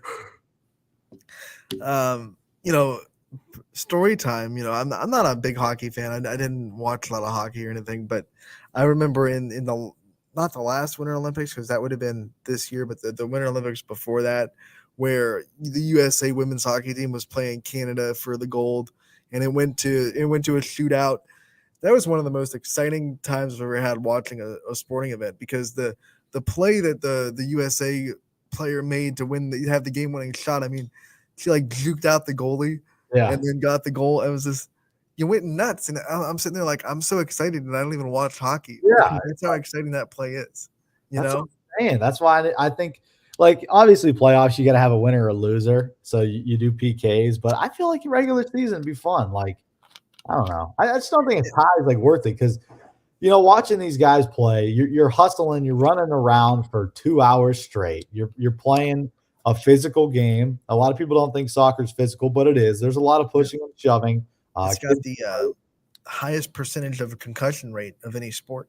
Yeah, I believe that because they all hit each other and then fall on the ground. So, just to go through that pain and all that, to tie and walking back to the locker room as a competitor myself, I don't know if I'd be able to stomach that. It'll be interesting. Badger, back to the conference championships. Badger won the girls' NAC, so the boys and girls both win the NAC. They have 13 points, so they're a 4-0-1. The next team below them has 10 points with Pie Valley. Badger clinched the conference championship last night with a 4-0 win over Pie Valley. So congratulations to Badger. In the girls' side of the Portage Trail, it was actually Rootstown that won, 7-0-0 on the season, 21 points. JFK finished with 6 points, a 2-4-0 record. They'll finish conference play tonight against Southeast at home, and then they will go to Lake Center Christian on the 10th for the JFK girls. In the Northeast 8, it is Lakeview right now with a 1-point lead. So get this. So Lakeview has a loss. Poland is undefeated, but right now Lakeview has the lead in the conference with a 9-1-1 record because they've played 2 more games than Poland. They have a 28 to 27 point lead. Poland 9-0-0 on the season. Niles right behind them, 7-1-1. Not a bad season for the Dragons. Hubbard 7-3-0. South Range, tough start to the season as they were trying to find life without Gabby Lamparty, but they have kind of come on late in the season. They're 4-7-0. They have 12 points. Struthers, Girard, and Jefferson round out the NE8. So Struthers will be at Girard and Jefferson will be at South Range tonight. Lakeview at Hubbard, Poland at Niles also tonight. Tomorrow night there will be a Hubbard and Niles matchup and a Jefferson at Poland matchup. The biggest remaining game, of course, is Lakeview at Poland. That'll be on the 12th, and if both teams kind of take care of business until then, that should line up for a conference championship match between the Bulldogs and the Bulldogs. We're gonna be spoiled next week with some conference matchups. I mean, you rarely see a lot of these conferences go down to the wire like they are. Well, so far they're staggered, right? Because we have the girls AAC on the 10th with Canfield. That could be a conference championship.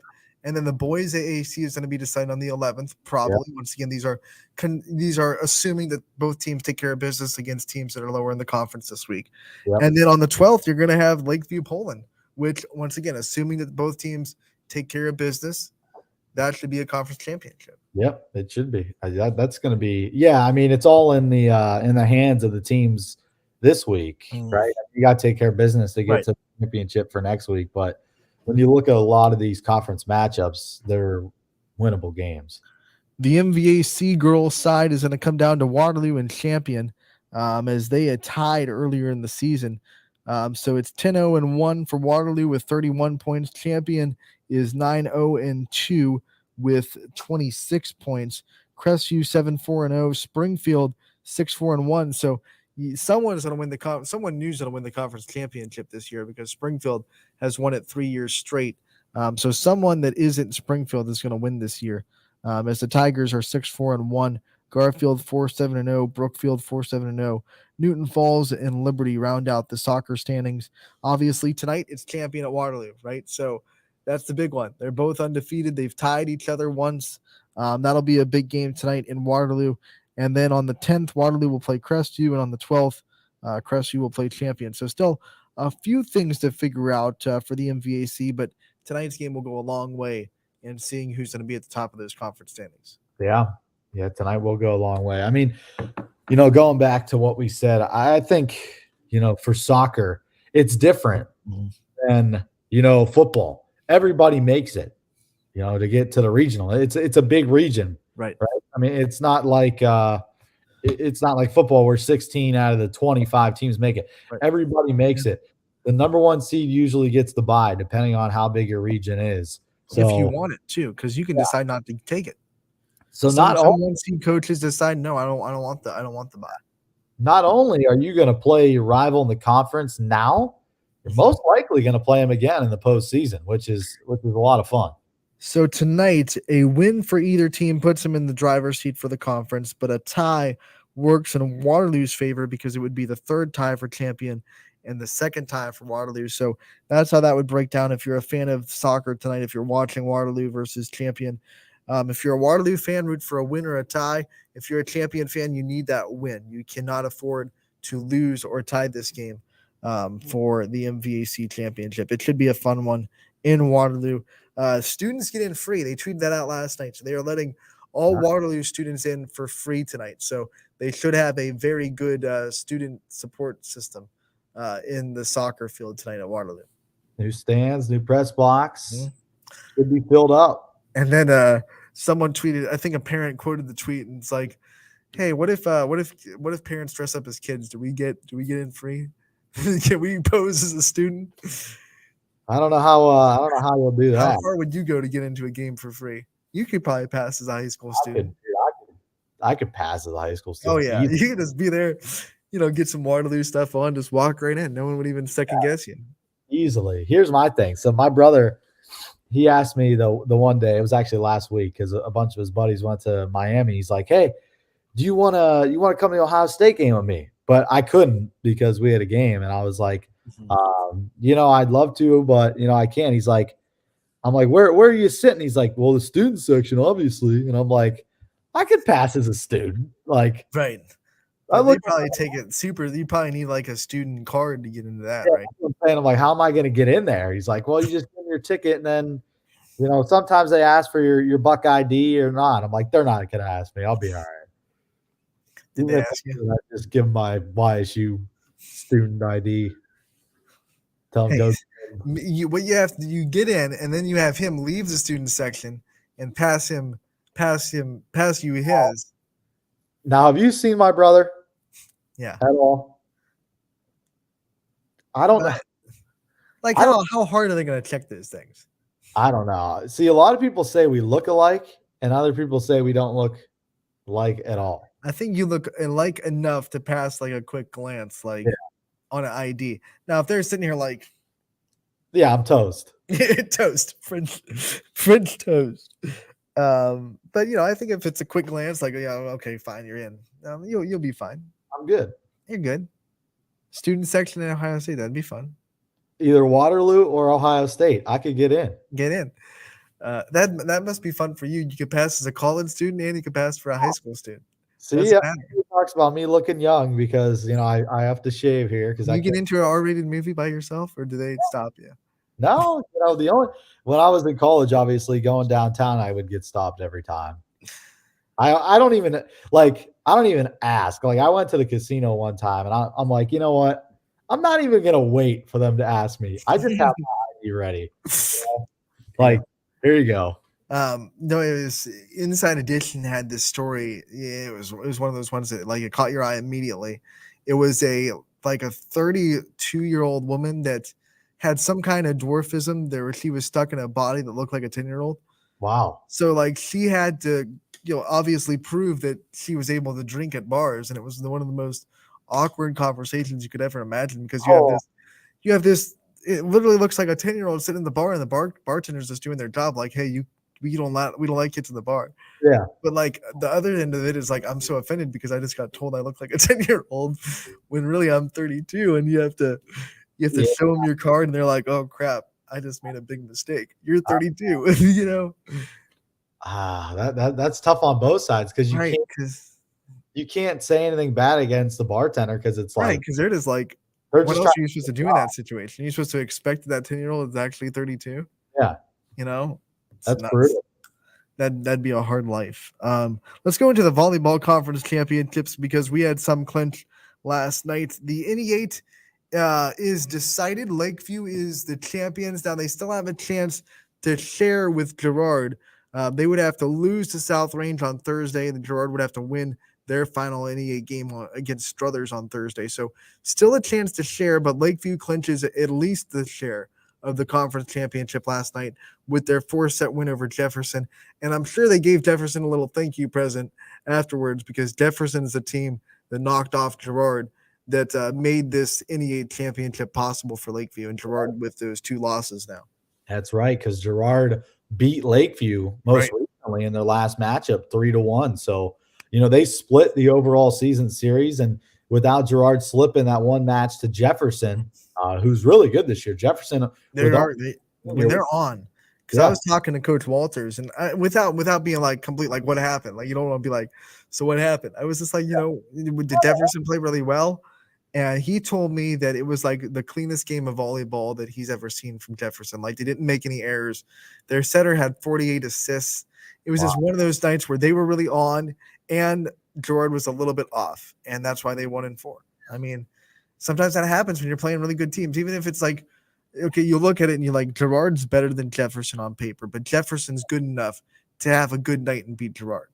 It's one of those situations. I think Jefferson's good enough to beat, any team in the NE8 when they're having a night. I mean, just go back to that second set last night where they put everything together. They were clicking. 25-16. They defended Lytle in the middle. I think that was the crucial part of winning that second set and tying it up. So, their student section, if you listen to that match last night, they were getting into it.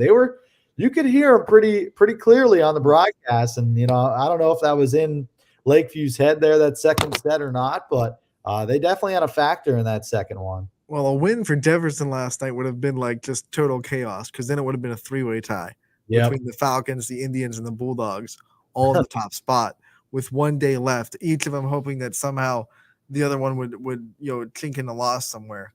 But those 3 have been head and shoulders above the rest of the conference.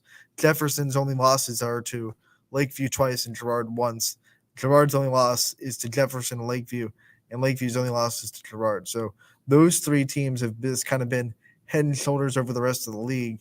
And they came down to the last game, and the last meeting between those, and Lakeview got the win in 4, kind of put away that last set emphatically, 25-10. They win the final set. And like I said, they are at least NE8 champions, which has got to feel good for the team that kind of let it slip away last year after winning the first 4 NE8 championships that have existed and only losing 1 match in that 4-year span. They came back and won it again this year. And we talked about this a little bit when we had their head coach on along with 2 other players. Mm-hmm. So when they're able to shut down Lytle in the middle, you've got Reagan Price, who's an underclassman that has stepped up big time, match after match. She did that again last night. 18 kills on the night out of the middle. And then, Maggie Pavlansky, who did a great job with a lot of 1 balls, getting it to her with 26 assists for Lakeview. So, that's the difference. When you shut down Lytle, they also have another middle that could come in and pound it. So, yeah, it's like, do you have another middle that you can rotate in when Lytle rotates out? Exactly. That's Not why many teams do. No. Girard didn't. I will say this. I know that Lakeview beat Poland 3-0 twice, but I'd like to see Lytle against McDonald one night in person, because McDonald at the net for Poland is like money, like very difficult to get anything by her. And then you got Lytle on the other hand, who's one of the best swingers in the middle in that conference. So I think what in the 2, I didn't see either one of the matchups, but what I imagine they did a little bit better for Lakeview is they probably moved Lytle around a little bit and tried to make Katie McDonald move across the net. They bring Lytle out on slides. They do a really good job of letting her hit from anywhere. She can hit she can hit from the right. She can and get a little bit from the left. I think they probably just moved her around a little bit and tried to, if you get a blocker off her, point, then you can try to get around her. Maybe it's the block's not closed out enough and things like that. So they probably just tried to make Katie McDonald move across the net as much as possible by moving Lytle and Price. And they have the setters and defense to do that kind of stuff. Yep. When Maggie Pavlansky, you could put that ball anywhere. Right. Which is a luxury to have two of them. Like Coach Guthrie isn't going to worry next year because, you lose Maggie Pavlansky, but here's this little Mallory Mylock girl that you have for 2 more years next year that'll be just as good. Yep. Yeah, they're obviously dangerous. This is kind of their time to step up and shine. We talked about the tough district with Kirtland and Crestview, but if they want to they move out of Division II. They think they're free from Notre Dame Cathedral Latin, which they are, but then they look at their district and like Lake Center Christian, Kirtland, Crestview, Middle Ridge, 5 state-ranked teams all in that district. Is Menor Lake Catholic in that district as well? No, it's Lake Center Christian. Lake Center is which division's Menor Lake Catholic? I think they're 2. Okay, so Girard's got to beat them. I think Girard will have to beat them, but the big team in that district is always probably going to be Notre Dame Cathedral Latin. Yeah. And they played Marlington on Tuesday. I haven't gotten a result from that, but I was really interested to see what Marlington did against NDCL because they'll be another team in that Division II district that people should keep an eye on. I had a chance to see them live at West Branch. They are a really good volleyball team. They have Chelsea Evanich in the middle, but then they have a couple of outsides with Graffis doing a lot of work from the outside as a sophomore. That Dukes team is a legit volleyball team. Yeah. Well, of course they got Evanich. I mean, when don't they have an Evanich on there? Right. It's everywhere, right? Evanich. They'll have her. She shines the brightest in basketball. Like, let's just be real. Like her basketball skills off the charts. But she's a decent volleyball player in her own right. I bet. I haven't seen it, but I'll take your word for it. By the way, Marlington won the EBC this year as we go into the rest of the volleyball standings. They won it with last week with a win over West Branch. Fitch has cleaned up the AAC for the 3rd straight year for the Falcons. They won against Canfield last week, so they have the AAC championship.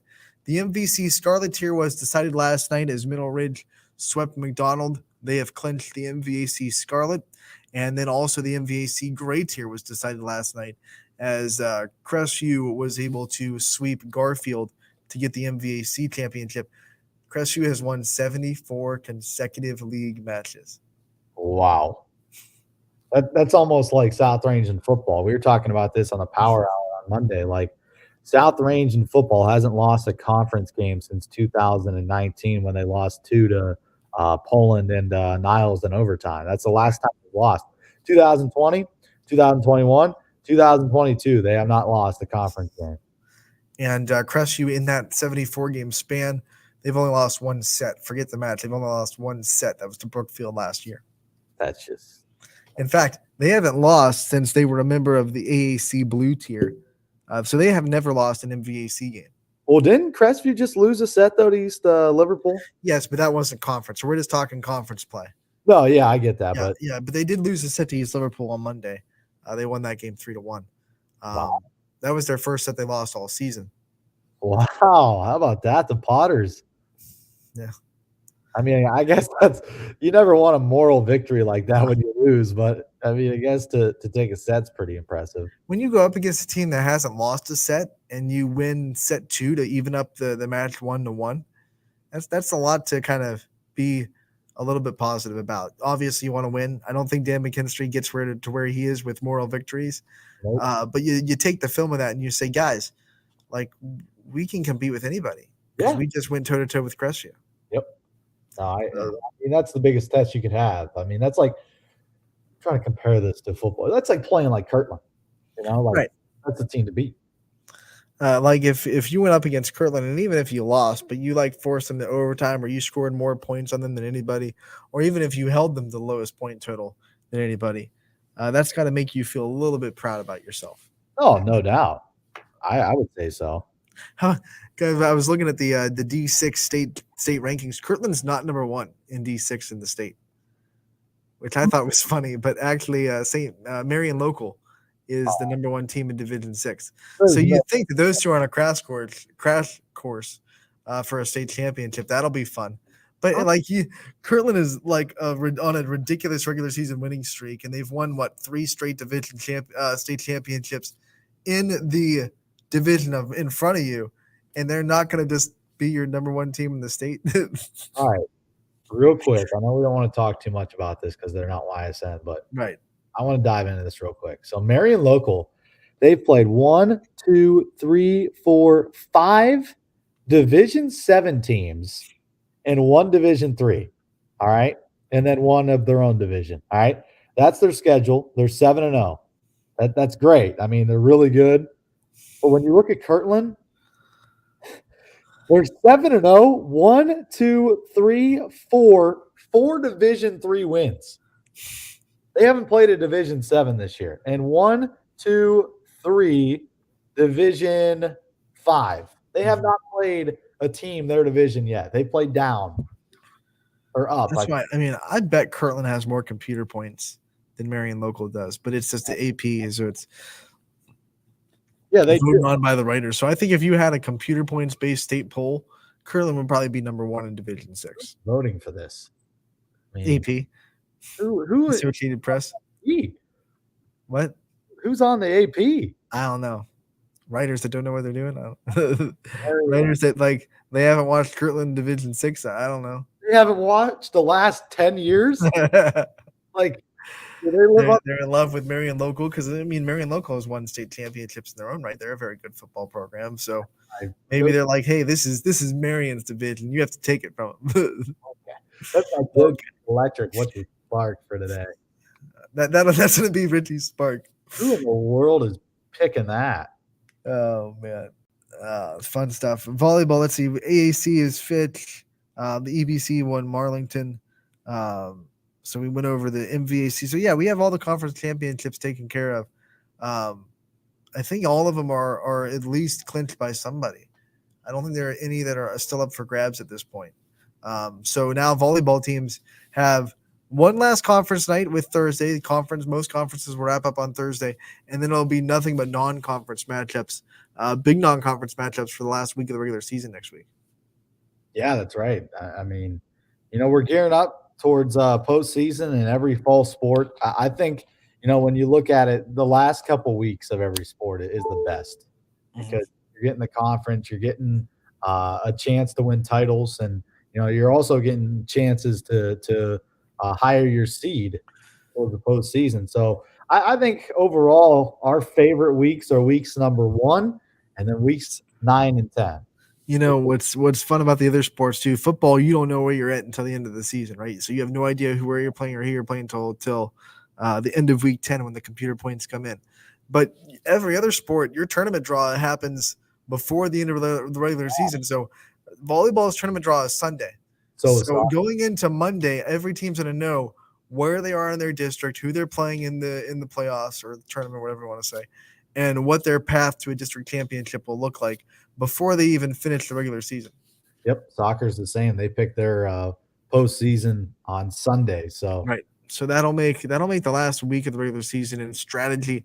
If one of these teams is playing a non-conference game against someone that's in their district, how do they go about doing that? I know Middle Ridge and Lakeview are playing next Wednesday. Yep. So how do they're going to probably be in the same district because I imagine Lake Center is going to get the 1, and then I would imagine that Crestview gets the 2. I don't think anyone's going to want to mess with Lake Center, with the number 1 team in the state. They're probably all going to go to Crestview's. So which means that you're probably going to have you're probably going to have Crestview, Lakeview, Middle Ridge all in the same district. Kirtland might go to Lake Center because they've played them twice and they're a little bit familiar with them. And so Kirtland, who's number 13 in the state, might go to the other district. But if not, you might have Kirtland, Lakeview, Crestview, Middle Ridge all in the same district bracket with Lake Center Christian in the other one. So how's that work? So there's 2 district brackets? Yeah, you'll have 2 district brackets because it's a super district now. Okay. So you'll seed the teams 1 through 26. The 1 seed will pick a bracket. and then the 2 seed can either follow them, which has happened before, or they can go into the other district and they can be the top seed in that district. So you'll have 2 district champions out of our big Northeast district. So basically what you're saying is we've got this long bracket that if you end up getting out of it, you are basically the regional champion and you move to state. Right. So like our district now is 26 teams. It used to be like 13. So really the only difference is districts are bigger now. So you have a bigger window, bigger pool of teams, but you still win districts. You go to the regional semifinal. Usually the districts aren't matched up with each other. So like if you win, I think it's Grand Valley and Medina. So let's say Lake Center goes to Medina and Crestview goes to Grand Valley. Crestview wins the Grand Valley district. They'll go to Barberton, and then Lake Center Christian wins the Medina district. They go to Barberton too. Usually they're going to be on the opposite sides of the regional bracket. So usually those 2 teams wouldn't see each other unless they both won the regional semifinal, and then you'd have 2 district champions playing each other in the regional final. Okay, that makes sense. Yep. All right, that makes sense. So basically, you're just combining the Youngstown region and like the kind of like the Akron, Lake, Akron, Massillon, yeah. Okay. So it used to be just their own district that there was no chance that you would play a Kirtland or a Lake Center Christian or things like that. But now it's like it's just a bigger district. So now you can have the chance to play Lake Center, Kirtland, and teams like that. It used to just be in their own district. But you still have to win to go to regionals, and you still have to win 2 regional games. Gotcha. So basically, the bigger district combines whoever wins this side. So there's 2 district brackets. Right, 2 district brackets, 1 district total, but they break into 2 brackets. So whoever wins both sides of the district brackets, they both go to regionals. For the regional. Right. Gotcha. And they might be, I don't know how they line up, but they might be matched up in the semifinal, but usually the 2 district brackets of a district are on the opposite sides of the region. So like Lake Center would play 1 regional semifinal and Crestview would play another. And then if they both won, they'd play each other for a regional championship, which is why we have a lot of opportunities in basketball and soccer and volleyball and all these district sports to have an all YSN regional championship because there are a bunch of YSN teams on both sides. Now, I know the bracket will probably come out Sunday, but how many matches do you have to win to get to the regional, like to win your district? There'll probably be a first round with some of the lower seeds. Crestview will get the bye, and some. I bet the top 4 seeds in the bracket will get a bye. Okay. So Crestview would have to win the sectional final, district semi, and then district championship. Okay. And they'd go to regionals. Then they'd have to win 2 in Barberton, 2 in state. Gotcha. So if you're not a top seed, you have to win 4. If you are, you win 3. And you're Are we playing it at Barberton again? Yeah, regionals will be at Barberton. I think the districts are Grand Valley and Medina. Oh. And last year, Crestview was at Grand Valley. Where's that at? It's up in it's toward Ashtabula because we've seen Ashtabula teams play them. I'm trying to think how far that would be. They have a big gym? I thought that was a small school. It's smaller. It's not exactly. It wasn't picked for its size. That's for sure.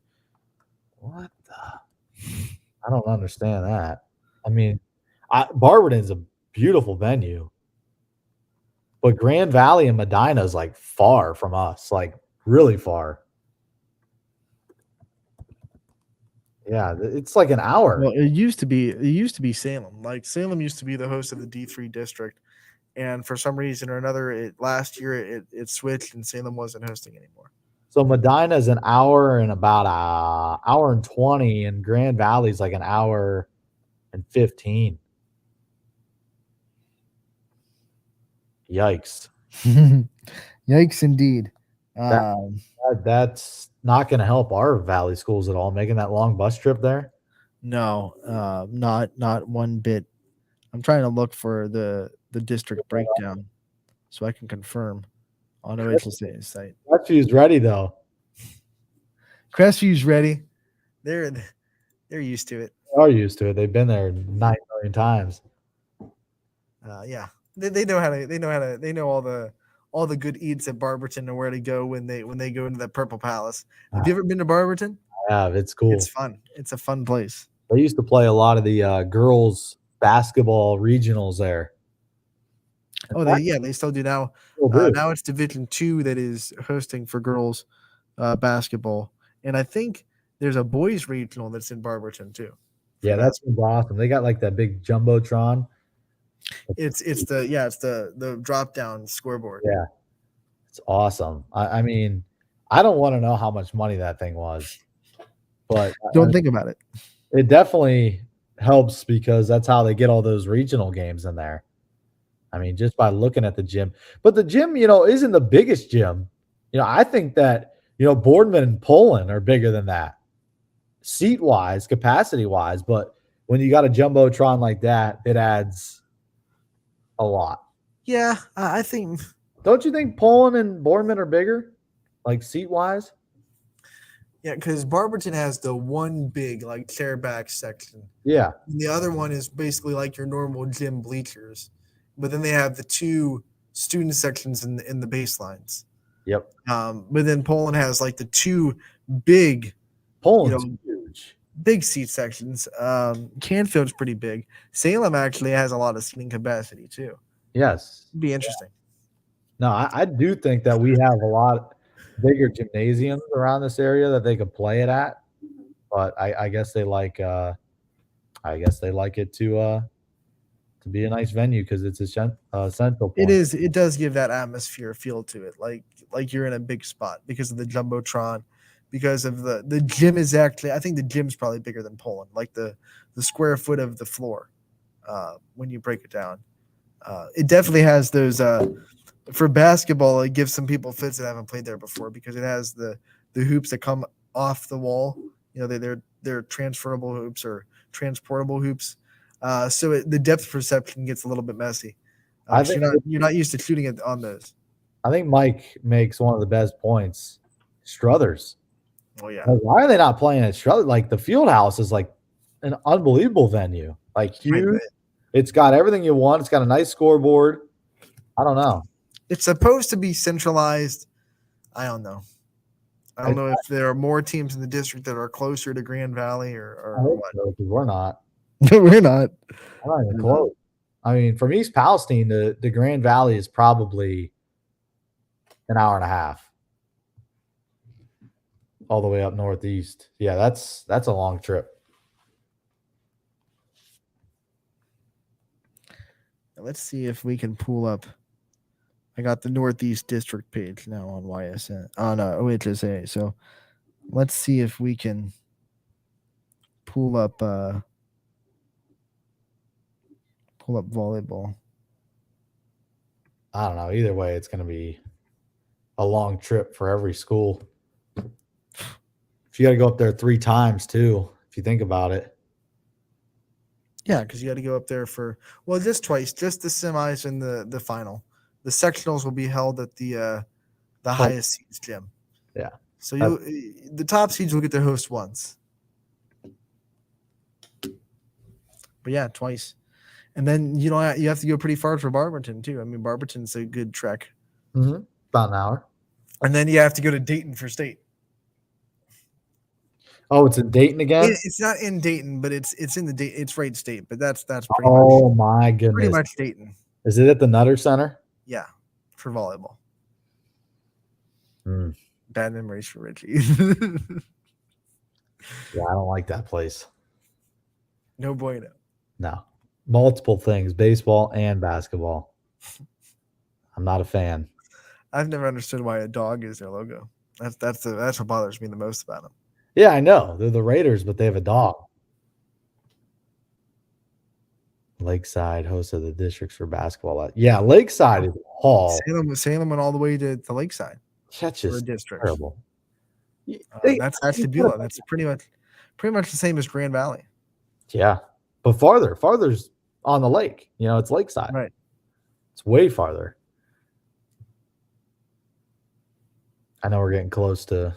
We are. 2 o'clock. But postseason will be drawn on Sunday, and let's go over what's going to be on the network tonight. I think we have at least one game on the network, and then we also have the live interviews with you and Coco's Pizza and Boardman will be there as well with Steve.